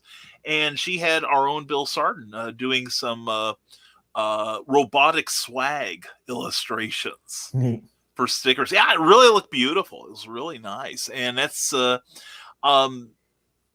how hard is it for you to come up with swag, new ideas for swag? You could say that everybody's offering stickers, everybody's offering bookmarks, everybody's offering fill in the blank. What do you look for as far as, being creative in what you're giving out as incentive levels? It's tough because I'm finding that people like patches, and patches are good. Yeah. I think that's those are a good thing to put out there. Stickers, maybe for a thick book, I like a bookmark, but for a 32-page or 40-page comic book, I don't really need a bookmark, right? So I think not. It's like, if you can read that very, very quickly, then you need a bookmark for that 24-page book. Yeah. Well, some of us can't move our lips as fast as we used to. Okay, yeah, so sound it out. Tahi. That's the. Okay. Yeah. I just lost 3 backers doing that. I'm Yeah, so I sorry. did. Oh man, I shouldn't have had you on here. I'm Curse sorry. my sarcasm. I know. That's the one thing well, you know what I'm like. Oh yeah. So it's like you have no idea how much you actually do know how much I rein myself in on these shows. The amount of restraint you show is amazing. I know, and I only show like the real part of me, like on Uncle Carl's green room on Friday nights on Uncle Carl's Secret Yeah. Humor page.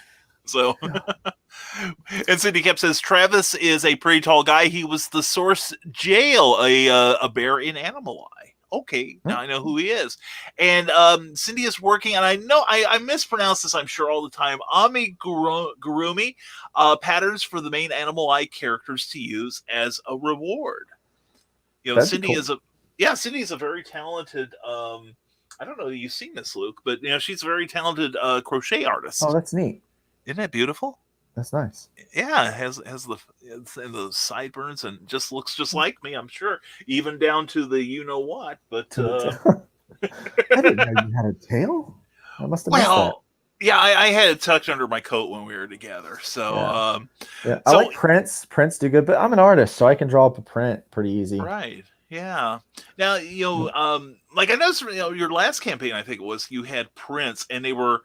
I know people used to, or some people still do, send like the 11 by 17, but yours were like something you could slide into the bag for the book, which I appreciated. Well, that's the thing. When you start throwing in those 11 by 17s, those are nice. That's all well and good, but that increases your shipping costs, especially if you can't fold them. There's nothing I hate more than a nice, thick poster board that's been folded. Now, I don't mind if it's like an 80-pound gloss text that they've made a poster of and then folded it. I feel like, because we used to buy comics with that anyway. Sure, yeah. But that'd be a neat thing to like, hey, on pages blank of my comic book, there's, let's make this poster and then like blank here and blank there. That way they can pull out the poster in the middle, the very center of the book, and, put it on the wall. And so those are some neat ideas, some things that you can do. I'm working with a company that actually will handle the fulfillment of all of the really cool stuff. So I've got mugs, I've got backpacks, I've got hats, and I've got blankets that you can get with the different art and stuff on there. Very cool. And so I'm working with a company that what I'll do is after the campaign, I'll just place the order, and then they will actually do the shipping and fulfilling from there. So it will ship separate from the books. Which is really cool, and it saves me time and money, and it saves it speeds up the whole process. But you can get all kinds of swag made through there.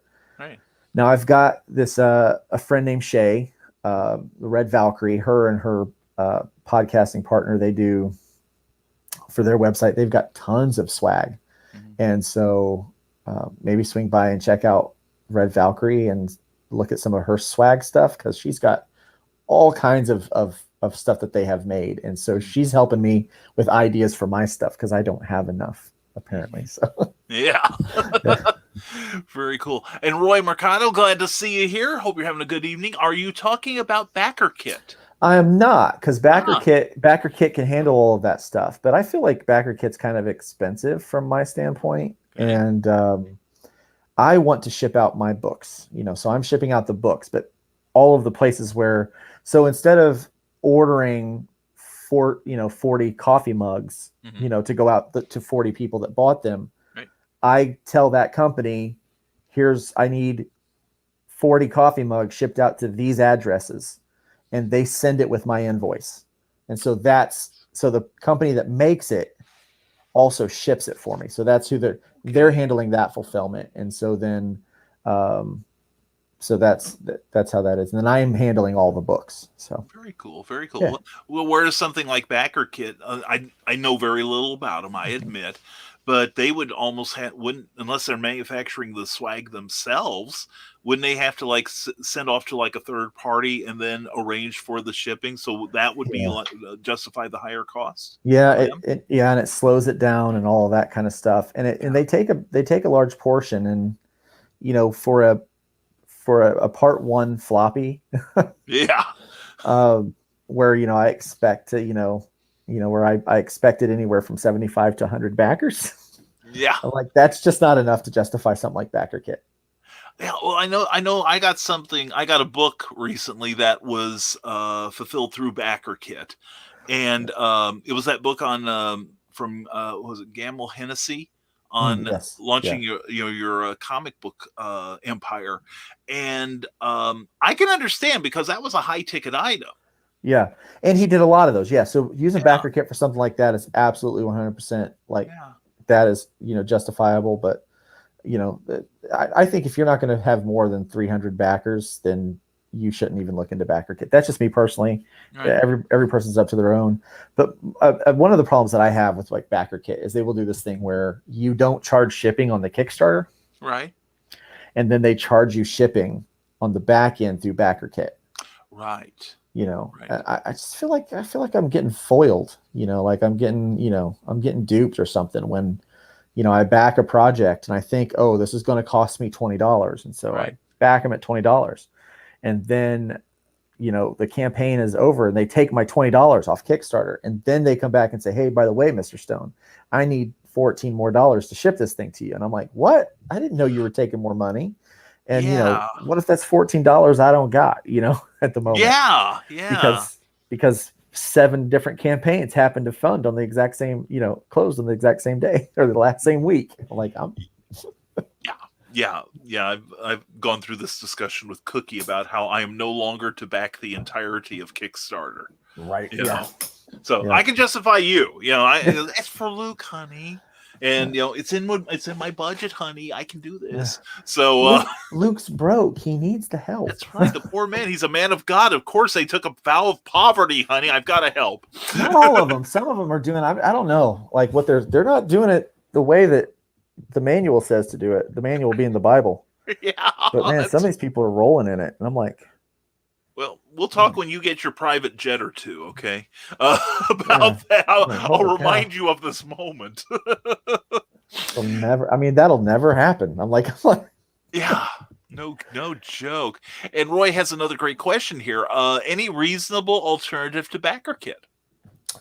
Yes, there are. There are some independent guys that are out there that are doing it for people that they charge a lower amount. And they're just as qualified to do it. They'll help do that, and they can help at the lower levels. And so I would check with some of those companies, like look around and check. I know there's a couple people doing it, but I can't remember off the top of my head.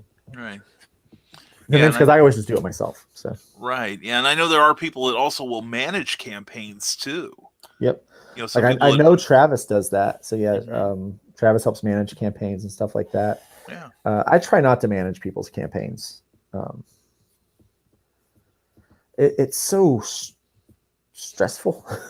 Yeah. Well, Eric Hawkins and I had a good working relationship on it. Eric promoted a lot, and I was really grateful because I didn't time my campaign well. It ended on the day I was traveling to a big convention. So I couldn't personally go out there and make the final push myself. But Eric, thank goodness, stepped up, and he had done some stuff already and was giving me some good advice on it. So, it's good to have partners like that. Yeah. I know someone. I think we might mutually know them who paid somebody to be their kind of the manager and promoter for their Kickstarter, and the Kickstarter failed. Like they got very, very close, but not by the help of this person that they had hired, who had a company to do it, and it failed. So, and I mean, he still was taking care of fulfillment, and like people will pay for the people to promote them, even if it's like $250. Like, hey, it's $250, and I'm going to power it, and it's going to, I'm going to power your campaign, and I'm going to be this guy that talks about it, and I'm going to help you get noticed. Right. That's quite honestly, that's too much. For people that are not making very much money off of these campaigns, because it doesn't matter how much money you make on this thing, you're broke at the end of it. Like you don't have that money. So it's like people's like, oh well, Luke's doing well, he's made $2,300.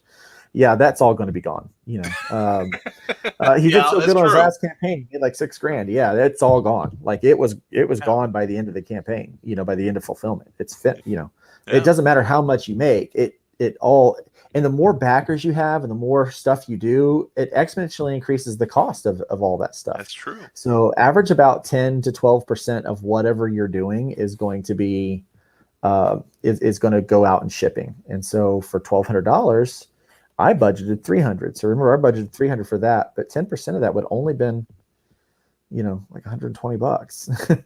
So I literally doubled it. So I went 20% of a little over 20% of what I needed was going to go to shipping, because shipping's been such a problem and there's been so many questions about it and prices were going up and all of that stuff. So yeah, it gets really complicated to do all that, and you're not making much. The best bet, anyone that wants to have a successful crowdfunder, I'll tell you right now, get on these shows, go in the comments, talk about things, engage with other people that are doing these things, and be genuine. Don't just come around when you have something to sell. Just be genuine. And like we've talked about my campaign tonight, but that's not been the king. No, that has not been the majority part of it. It's like, oh goodness, no. Really talk to people. Let people get to know you. And I hate this statement where they say, "Oh, well, I let my work speak for itself." Well, that's baloney, because there's so much work out there that it's just white noise. Speak for your work and let people know that you want to support this because it's a really good project, but you also want to support it because I'm kind of a cool guy. You don't want to just give your money away to someone that's a jerk, that's that's going to abuse it or whatever. I have a track record of producing and getting things out to people, and I think I'm fun. I think you're fun, or you wouldn't be here. Right? It's like, gee, I could have spent 2 hours doing something else, but I love you, man, and I'm just so happy to have this opportunity to be able to talk to you. Plus, it's a great educational opportunity for our people here who I want people to get more input than just from me. Somebody like you who is really doing this and is getting, and every time you do it, it gets better. It gets more efficient. You get a little bit more money. Your last campaign was a joy to watch for the Hybrids trade paperback. Yeah, we learn for every one of them, and the market, anybody that was an expert 6 months ago in crowdfunding is not an expert today. Because the market changes and things move around and people look at it differently, because in that course of that 6 months, how many people had a campaign, how many people fulfilled, how many people didn't, Right. Exactly. It's just, it's a constant learning curve, but there are some things that you can do to be reasonably successful. And the biggest one is always setting a realistic target and having a plan to reach that target in the amount of time that you've allotted for yourself. So. Right. And you brought up an excellent point. One of the reasons, we've had a couple other crowdfunders here, and we're going to have another one on Friday. But as I'm starting to tell people, I don't care that you've got something to sell, because I get a lot of people that come up to me, people I've never talked to before, and they say, "I've got this Kickstarter. When can I be on your show?" That's not what this show is about. This show is about getting to know other people, getting to see other types of creativity. And, somebody like you who is not just a creative person, but you're also a good businessman. I think that's information that the Clevermorians need to know. And plus the fact is, once upon a time, you've come through here and people know who you are. You didn't just drop your link and run. Which I get a lot, and that's fine. That works. But you hung around. You hung out with my crazy people here. You're one of us. I sometimes do that on a busy day. If I'm like, oh, I got a notification, the Nevermorians are on. I'm like, hey guys, here's my link. No. I didn't mean that in that way. But the fact is, they know you. And they know you're busy as hell, and I talk about you in a good way. So, it's like, and that's, like for the Hybrids campaign, for the trade paperback, you were every damn where. I was everywhere, man. I was everywhere. And I was there was one day I was on for 12 days straight. Sometimes two podcasts. One day I had 3 podcasts I was on, because I was promoting the launch of the trade paperback. Right. And I was promoting the end of Voodoo Nations #1. Yeah. And it was a huge, that was an exhausting 12 days. But it was fun at the same time, because you get to talk to people, and then you start finding out like, hey, these are the shows I like to be on, these are the shows I don't like to be on, and that kind of stuff. But but like I said, my advice is always set a realistic goal and don't try to be in competition with other people. Don't worry about optics so much. It's like, well, I need to set my goal at this because so-and-so, over here who's been making comics for 10 years is he pulled in 5,000 on his campaign and our book is similar. You're not that person and that person's not you. You're only trying to do better than yourself yesterday. Like that's right. I am my only competition. Right. And so that's really kind of unless you're Keanu Reeves, in which case Keanu. Be on the show. Okay. Anyway, call me. Damn it, call me Keanu. Yeah, so, and I tell people, it's very good advice. Don't compare yourself to other people because unfortunately we all get compared to the people who are at the top of the game. So let's, we'll drop some names here, like the Keanu Reeves project or, which has made like more money than they ever printed, or somebody like Ethan Van Sciver, who is how many years in the business has he been? Or Brian Pulido. Yeah. So like look at both of those guys. They've had very successful careers. They're also very public figures, like them, love them, hate them, whatever. It doesn't matter. EVS wound up doing a tremendous run of Green Lantern, that saved, in my opinion, saved that franchise in that day. I agree, and he helped bring back the Barry Allen Flash too. He really did, But then when he went out on his own to do his thing, he started doing. He was very shock jock kind of podcaster. Right. And that's worked for him. It's not my thing. It's not my style. I'm not into that. That's not, you're never going to see Luke do that. But, but he's found his audience that way. And I need to find my audience my way. Yeah. But his fans and my fans, there may be some that overlap, but not necessarily, I hope that some of Keanu's fans will like my book. Yeah. But when Keanu says I'm going to make a comic book, he's got a larger megaphone than I do, and so the trick is that you got to find your audience and build your audience and work that out. And that's on you. That's on you. And you can't depend on anybody else to do that. It's just hard work and tenacity. That's what it takes. It takes years to become an overnight success. Exactly. Wise words. And Roy Mikado says, thank you, Reverend. I'm a preacher's kid too, and I have an awesome comic too. I feel you, man. Very cool. And thank you for being here, Roy. Appreciate it. And Cindy Cap says, how do you know it's raining cats and dogs? You step in a poodle. I love it. And we have a book of these. Like, or you should write a book of these is what you should do. And I will buy that joke book. No joke. And you should hire Luke to draw illustrations. I'll illustrate it for you. Yeah, seriously. And Chuck Pinot, glad to see you, brother. Good to see you, man. I have to tell people that all the time, Brian. My show is about sharing our creative and business processes. There's more than enough ways to show off your Kickstarter. Exactly. And one thing I'm always, and thank you, Chuck, for being here, man. It means the world to me, brother. It's like there's an old saying, people don't care how much you know until they know how much you care. And that's why, don't be afraid to come on shows like this, but just the same, it's like, a lot of people are doing crowdfunding shows now, which is great. Great. It is.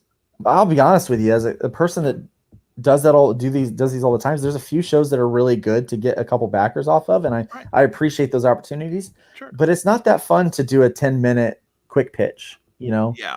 I'm not really interested in that. I like, kind of to what Chuck was talking about. Get out in front of people. Let people get to know who you are. Let people hear your voice. Right. And then if they like what you have to say, they're going to be like, well, do you have anything I can get? Exactly. And I feel like that helps me more than anything when I get out in front of people, they get to know who I am, because believe this or not, right now I've got a couple of people who are actively campaigning against me, which is weird. What? I don't know, but apparently I've arrived.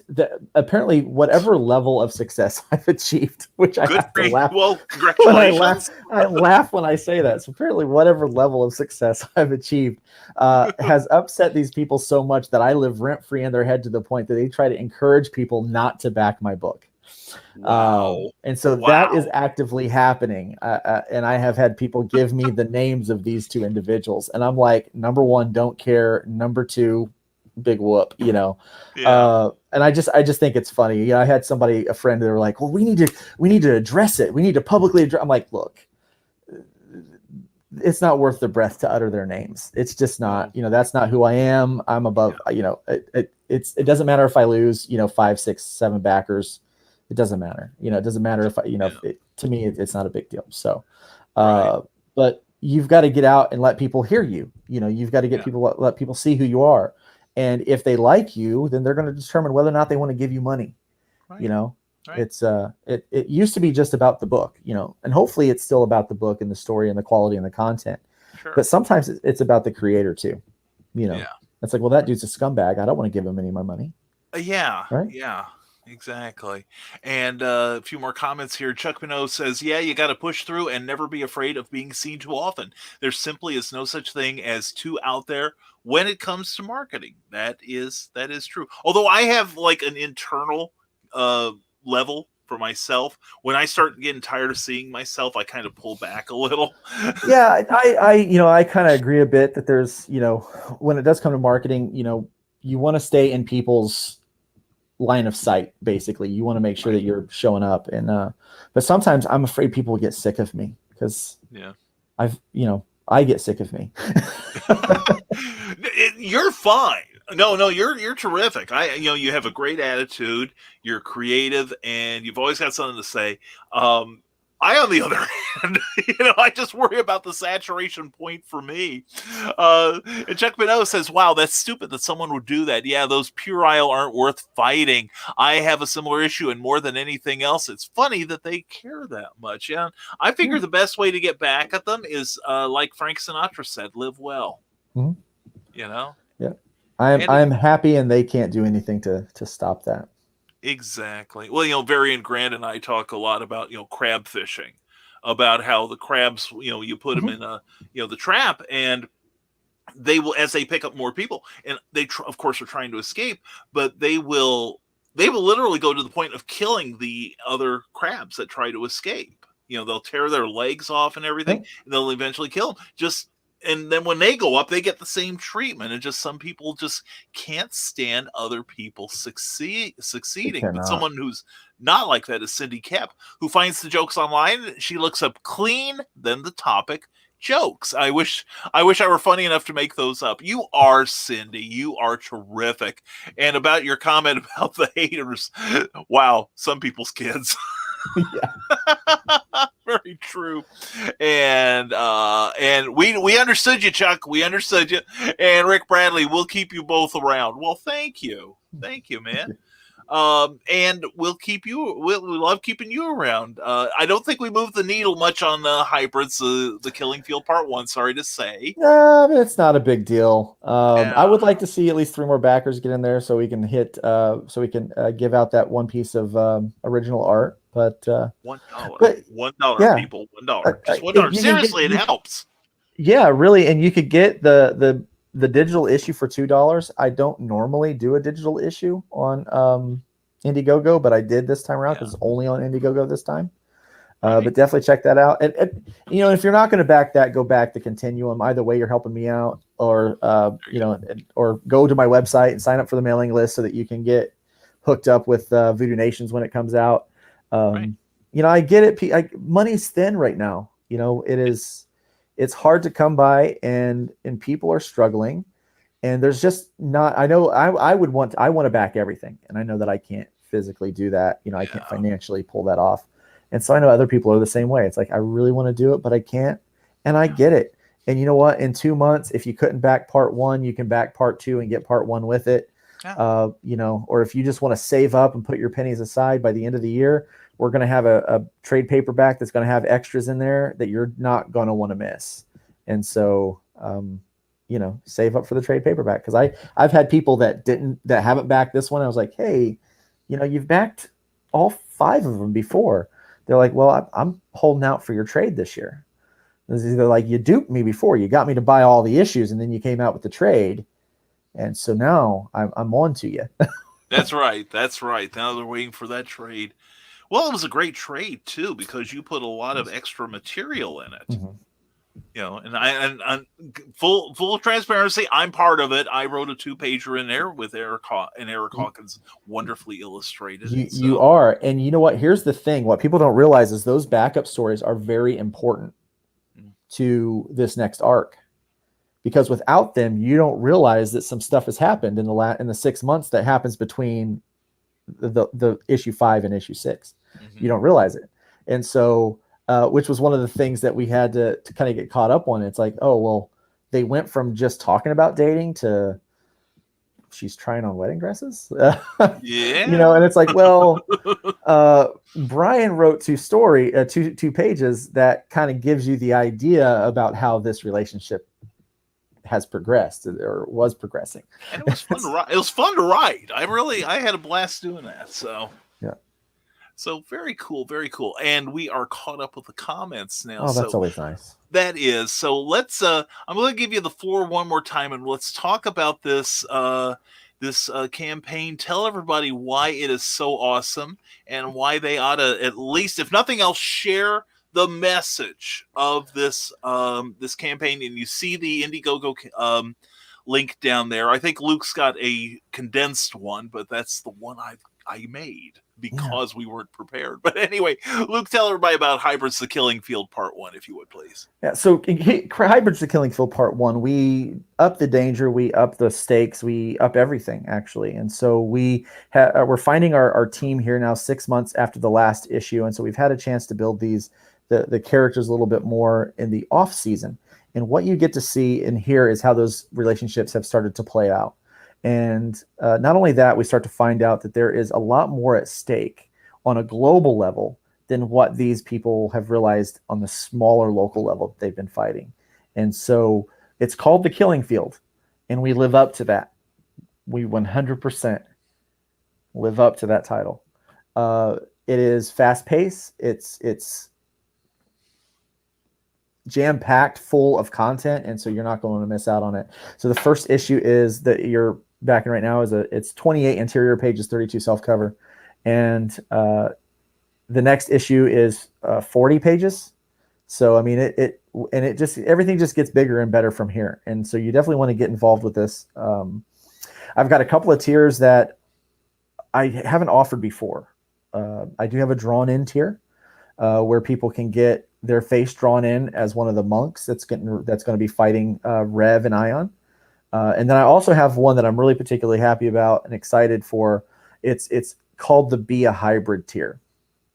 It's my highest tier for this, but you actually can get any copy of the book, any cover of the book that you want to get, including the black cover that everyone so covets. But the really cool thing about that's the black cover that everyone loves. And so that's only going to be available for the next 4 days. It will not be available after the campaign. If you decide you want it later, you won't be able to get it. It's just not going to happen. But the Be a Hybrid, so you can pick any cover that you want.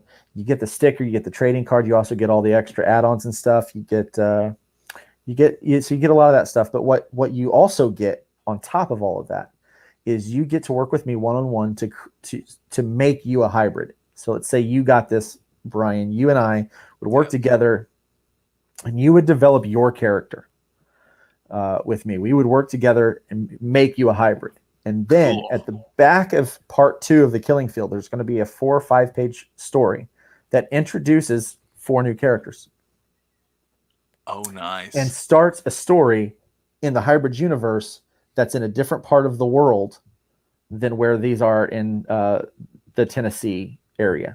And so that gives you an opportunity to not only to enjoy the world, but to actually be a part of it. And so it's not a backup character, it's a main character.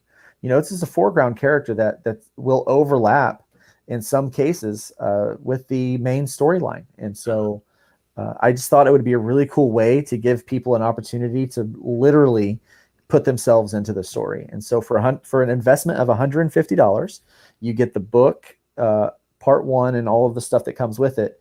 But you also are basically just helping pay for the production of the story I'm writing around your character, you and 3 other people, that will be at the back of part 2. Very, very cool. And right there, you should be seeing the swag pack with a Nice. drinking cup, cards, poster, backpack, and that lovely Black Hybrids logo cap and a sticker. Nope, And that's a blanket. that's the blanket. Okay, I didn't see yeah. that. Okay. That's the thing. A big square blanket only looks like a sticker when you have it so small. It is a giant blanket. It's a 60 by 70 inch blanket, and it is gorgeous, and it is comfortable. And you do not. I've had people buy that already that have just love it. That's the Gemini mailer. So that's what your box will look like when you get it. There you go. That beautiful Terraform logo. Thank you to Eric Hodson for that. Yeah, that is lovely. Very, very cool. Yeah, that looks like a great campaign, and I'm glad I pitched in on it. Yay! So we'll just take that out, and then it's back to us, and then Cindy Cap says, great fun had by all. Thanks for hosting the adventure, Cindy. As always, thank you for your humor. Thank you for being here. You are awesome. CKOEPP.com. Sign up for her newsletter. And Rick Bradley, oh, hell no, we aren't. Both of us have things to do, I'm sure. But no, if you want to see a nearly 4-hour show, check out last night's Clever Title Pending with Bobby Nash. We had fun and we learned a lot. And the Historical Fencing Guild said, Luke, I'll volunteer to whip up those 4 character stats so that their players so their characters are playable. Absolutely. So yeah, I was actually going to talk to you about that. So when we do we're going to do a video chat like this with the people, and so we'll actually, I want to run their stats just like I would any other hybrid. So that is so very cool. I love it. Yeah, I'm excited. And Luke, I'm excited to have you here. Thank you very much for showing up again, man. It's been fun, man. I miss hanging out with you. It's life has been busy, and this last week and next week we signed a tier release on a building, so we're finally able to move into a building. So we've been strictly online for church, and so this is our last week of just being online only. So I won't be here in the office chair this week for anymore. The rest of the year we'll be in the new location, and so we're trying to get everything moved in and get settled, and so a lot. It's been really busy, and so now that's busy on top of trying to draw. I don't know. I think I'm doing 8 or 9 comics this year. Yeah. Hey, I know. What were you thinking? Oh my God. Yeah. And what was it? I was on one of the Facebook forums, and somebody was asking, what's a reasonable amount of comics that a person should be figuring on being able to draw per year? And some people were being, somebody say, well, why don't you do like 2 or 3? And then some people got so righteously indignant about it. It's like, well, what? You think I've got time to do nothing but draw comics? Sort of thing. It's like, full-time job, people. Still getting it done, people. Don't tell them I've already got 2.5 done, and it's only February.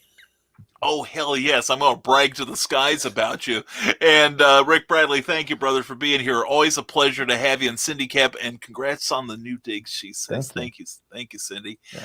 And so what I think I'm going to do, Luke, is I'm going to give you the whole screen here. I want, please tell everybody how they can keep up with you and Terraform Comics and all the great adventures you're having right now. Yeah, Luke, absolutely. Thank you so much. So if you just go by lukestonestudios.com, you can find links to many of the things that I'm doing, my social media, Indiegogos, and things like that. And I also encourage you to go by terraformcomics.com.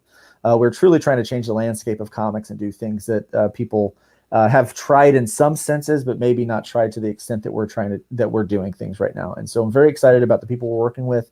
Some of our new partners over there, like C. Michael Lanning and Mike Seeley, are some great creators that have joined the kind of the ranks of partner, and we're very excited about what we're doing. And I think that you're going to like what we're offering. We're trying to put a lot of effort into those things. So go by lukestonestudios.com, go by terraformcomics.com, sign up for those mailing lists to find out what we're doing. Go check out Hybrids, The Killing Field Part 1. Just a few more days. I think you'll like what we're doing here.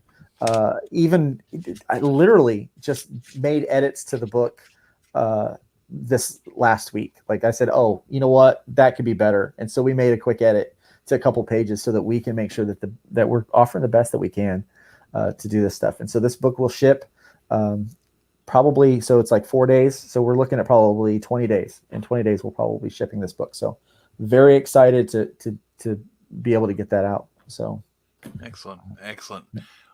Coolness. Well, thank you. And go again, support Luke. Brian on Patreon. I'm on Patreon, but I don't do anything over there. I don't. Oh man, I too ought to hunt busy. you down then. Yeah, I know. Well, Patreon's a job in itself, I'm finding, but it's worth Yeah. it. But thank you for the endorsement there. I appreciate it. But definitely check out everything Luke does. He does it with quality. He does it with a good heart. He's definitely rising tide. He really is. So, Luke, I'm gonna mute you here, put you in the background. We got the closing business here, but please stick around so I can say goodnight to you properly. Absolutely. Okay? Yeah. All right. Thank you, my friend. Thank you. And here we go. All right. This is also a chance to clear out the pod catheter, if you know what I mean. But anyway, thank you all for being here. I appreciate you all being here. Thank you for making Luke feel so welcome. Appreciate your questions and all of the great questions and everything you had for tonight. Please, again, back the hybrids, the Killing Fields #1. Really would be great if you did. Let's get Luke to that next goal of 75 people. Remember, just $1 will get you something there. And he's still about $146 away from hitting $2,500, and he's still got 4 days left. So please check out what he's offering there and give it some love, if you would, please. And speaking of love, we got nothing but love for Plasma Fire Graphics. Thank you for sponsoring tonight's episode. Plasma Fire Graphics, when the look of your book matters to you, because it matters to your readers. So hire an expert, Jeffrey Hayes, who will whip up not only a great cover for your book or your comic, he'll also provide promotional materials such as graphics to use online and trailers such as what you saw at the start of this episode. So please check out Plasma Fire Graphics, and don't forget their Facebook page where you can see more examples of their fantastic work. Plasma Fire Graphics, when the look of your book matters to you. And also thank you to Geek Insider for powering this show, making this incredibly possible. Thank you to Meredith Logren, Matthew Harris, and everybody at Geek Insider. We appreciate you greatly. Also, if you're watching us on Facebook, please give this video a like if you've enjoyed any part of it, whether you're watching fresh or you're watching on the rerun. Also, please give a like to the page you're watching it on, if it's the Kathy Jackson's Books or Rising Tide Broadcast Network page or the Rising Tide Publications page, which, by the way, if you are interested in let's see, let me get to the right button here. If you're interested in signing up for our monthly newsletter, risingtide.pub, we do not give away, sell, or trade your contact information. So either go to risingtide.pub and sign yourself up, or send me your email address. I promise I won't share it with anyone. We will get you the next issue, which comes out March 1st at 5 p.m. And you will also learn about our special guests, including one that night. This coming Monday, we will have a very special guest that we're going to start promoting. And also, this coming Tuesday, we are going to have a very non-special guest on Clever Title Pending. It's going to be me. It's my birthday, so I'm indulging myself. So anyway, please join us for that, and it's an Ask Me Anything, so please check it out. Also, if you're watching us on YouTube, please give this video a thumbs up, and also please subscribe to the page you're watching it on, whether it's the Rising Tide Publications page or the Geek Insider page, because it just takes a second, doesn't cost you a thing, just a few seconds of time. And be sure to ring that bell so you can be notified of any of our future broadcasts that are happening. And speaking of future broadcasts, let's talk about the Rising Tide Broadcast Network. Take a screenshot of that. We've got some great shows coming up, and tomorrow night will be no exception. Tomorrow we got a packed day. It's going to start at 10 a.m. with Ted Davies, and he's going to be talking TED Talks on watches. He's been started a great series on collector's watches. That's quite interesting. So please check out what Ted is talking about tomorrow. And then tomorrow night, starting at 7 p.m., we've got a brand new show, issue #1 of Comic Book Spectrum, where we're going to do comic book reviews and talk about collecting and all kinds of fun stuff with a bunch of seasoned collectors, let's call it. That's a nice way to put it. Myself, Eric Hawkins, Clyde Hall, and Brian Rodman. Please join us tomorrow night. We're going to have a great time. We hope you will too when you come see us on Comic Book Spectrum. And also don't forget, following that at 8 p.m. will be Creative as Hale with the wonderful Amy Hale and her husband John. And they're going to have Charles F. Milhouse, great pulp writer and publisher, on. And he's going to talk about Captain Hawkland and the upcoming Pulp Reality #2, because 1 wasn't quite enough. And then after that, at 9 p.m. will be Stupid O'Clock with Joe Dog McKeel, the Skunk Rocker, Dan, John, and the whole crew there. And it's that great after convention hours conversation you love. And also stay tuned afterwards at 11 p.m. for the Stupid After Show. And then we'll be on Friday morning at 10 a.m. with Brian Rodman's going to join us on that show too. He's going to be launching a Kickstarter that at noon, and we're going to talk to him a little bit about that. Plus, let him try to run the show and see if he can keep up with the comments. And then 7 p.m. will be Tidbits and Scribbles with the author Michaela Jade, and at 8 p.m. will be the Historical Fencing Guild with Nicholas Tockard. Looking forward to that. So check out the Rising Tide broadcast page on Facebook and sign up if you would, please. That would be greatly appreciated. You'll be glad you did. And that's all I've got. I think that's all I've got for now. Let me make sure. Oh, and also a very big thank you also to our podcast affiliates, iHeartRadio, Amazon Music, and Spotify. And I think that does it for now. Again, another great thanks to Luke Stone for being on the show tonight. Please join us Monday. We'll have an announcement this weekend about our special guests. And also check out other things we do. We'll be promoting it, and we hope you'll share some of this information with your friends too. So in closing, thank you for being here again, and check out the Rising Tide Broadcast Network. I'm your host, Brian K. Morris, for Clever Title Pending and the Rising Tide Broadcast Network, telling you, stay smart, stay safe, wash your hands, and never apologize for being awesome. All right. Thank you very much for being here tonight. We hope you have a great night, and we'll see you next time on Clever Title Pending.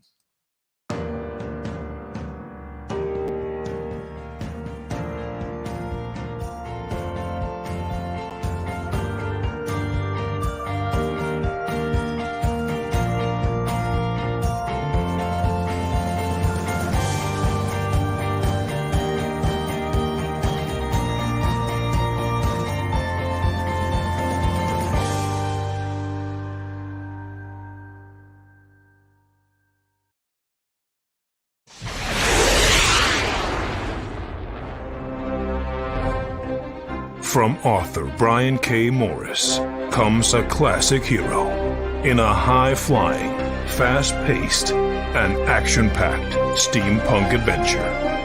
The original Skyman battles the Master of Steam with an introduction by comics icon and historian Roy Thomas. A Rising Tide and Ace Comics publication. Available now in print or digital format on Amazon.com.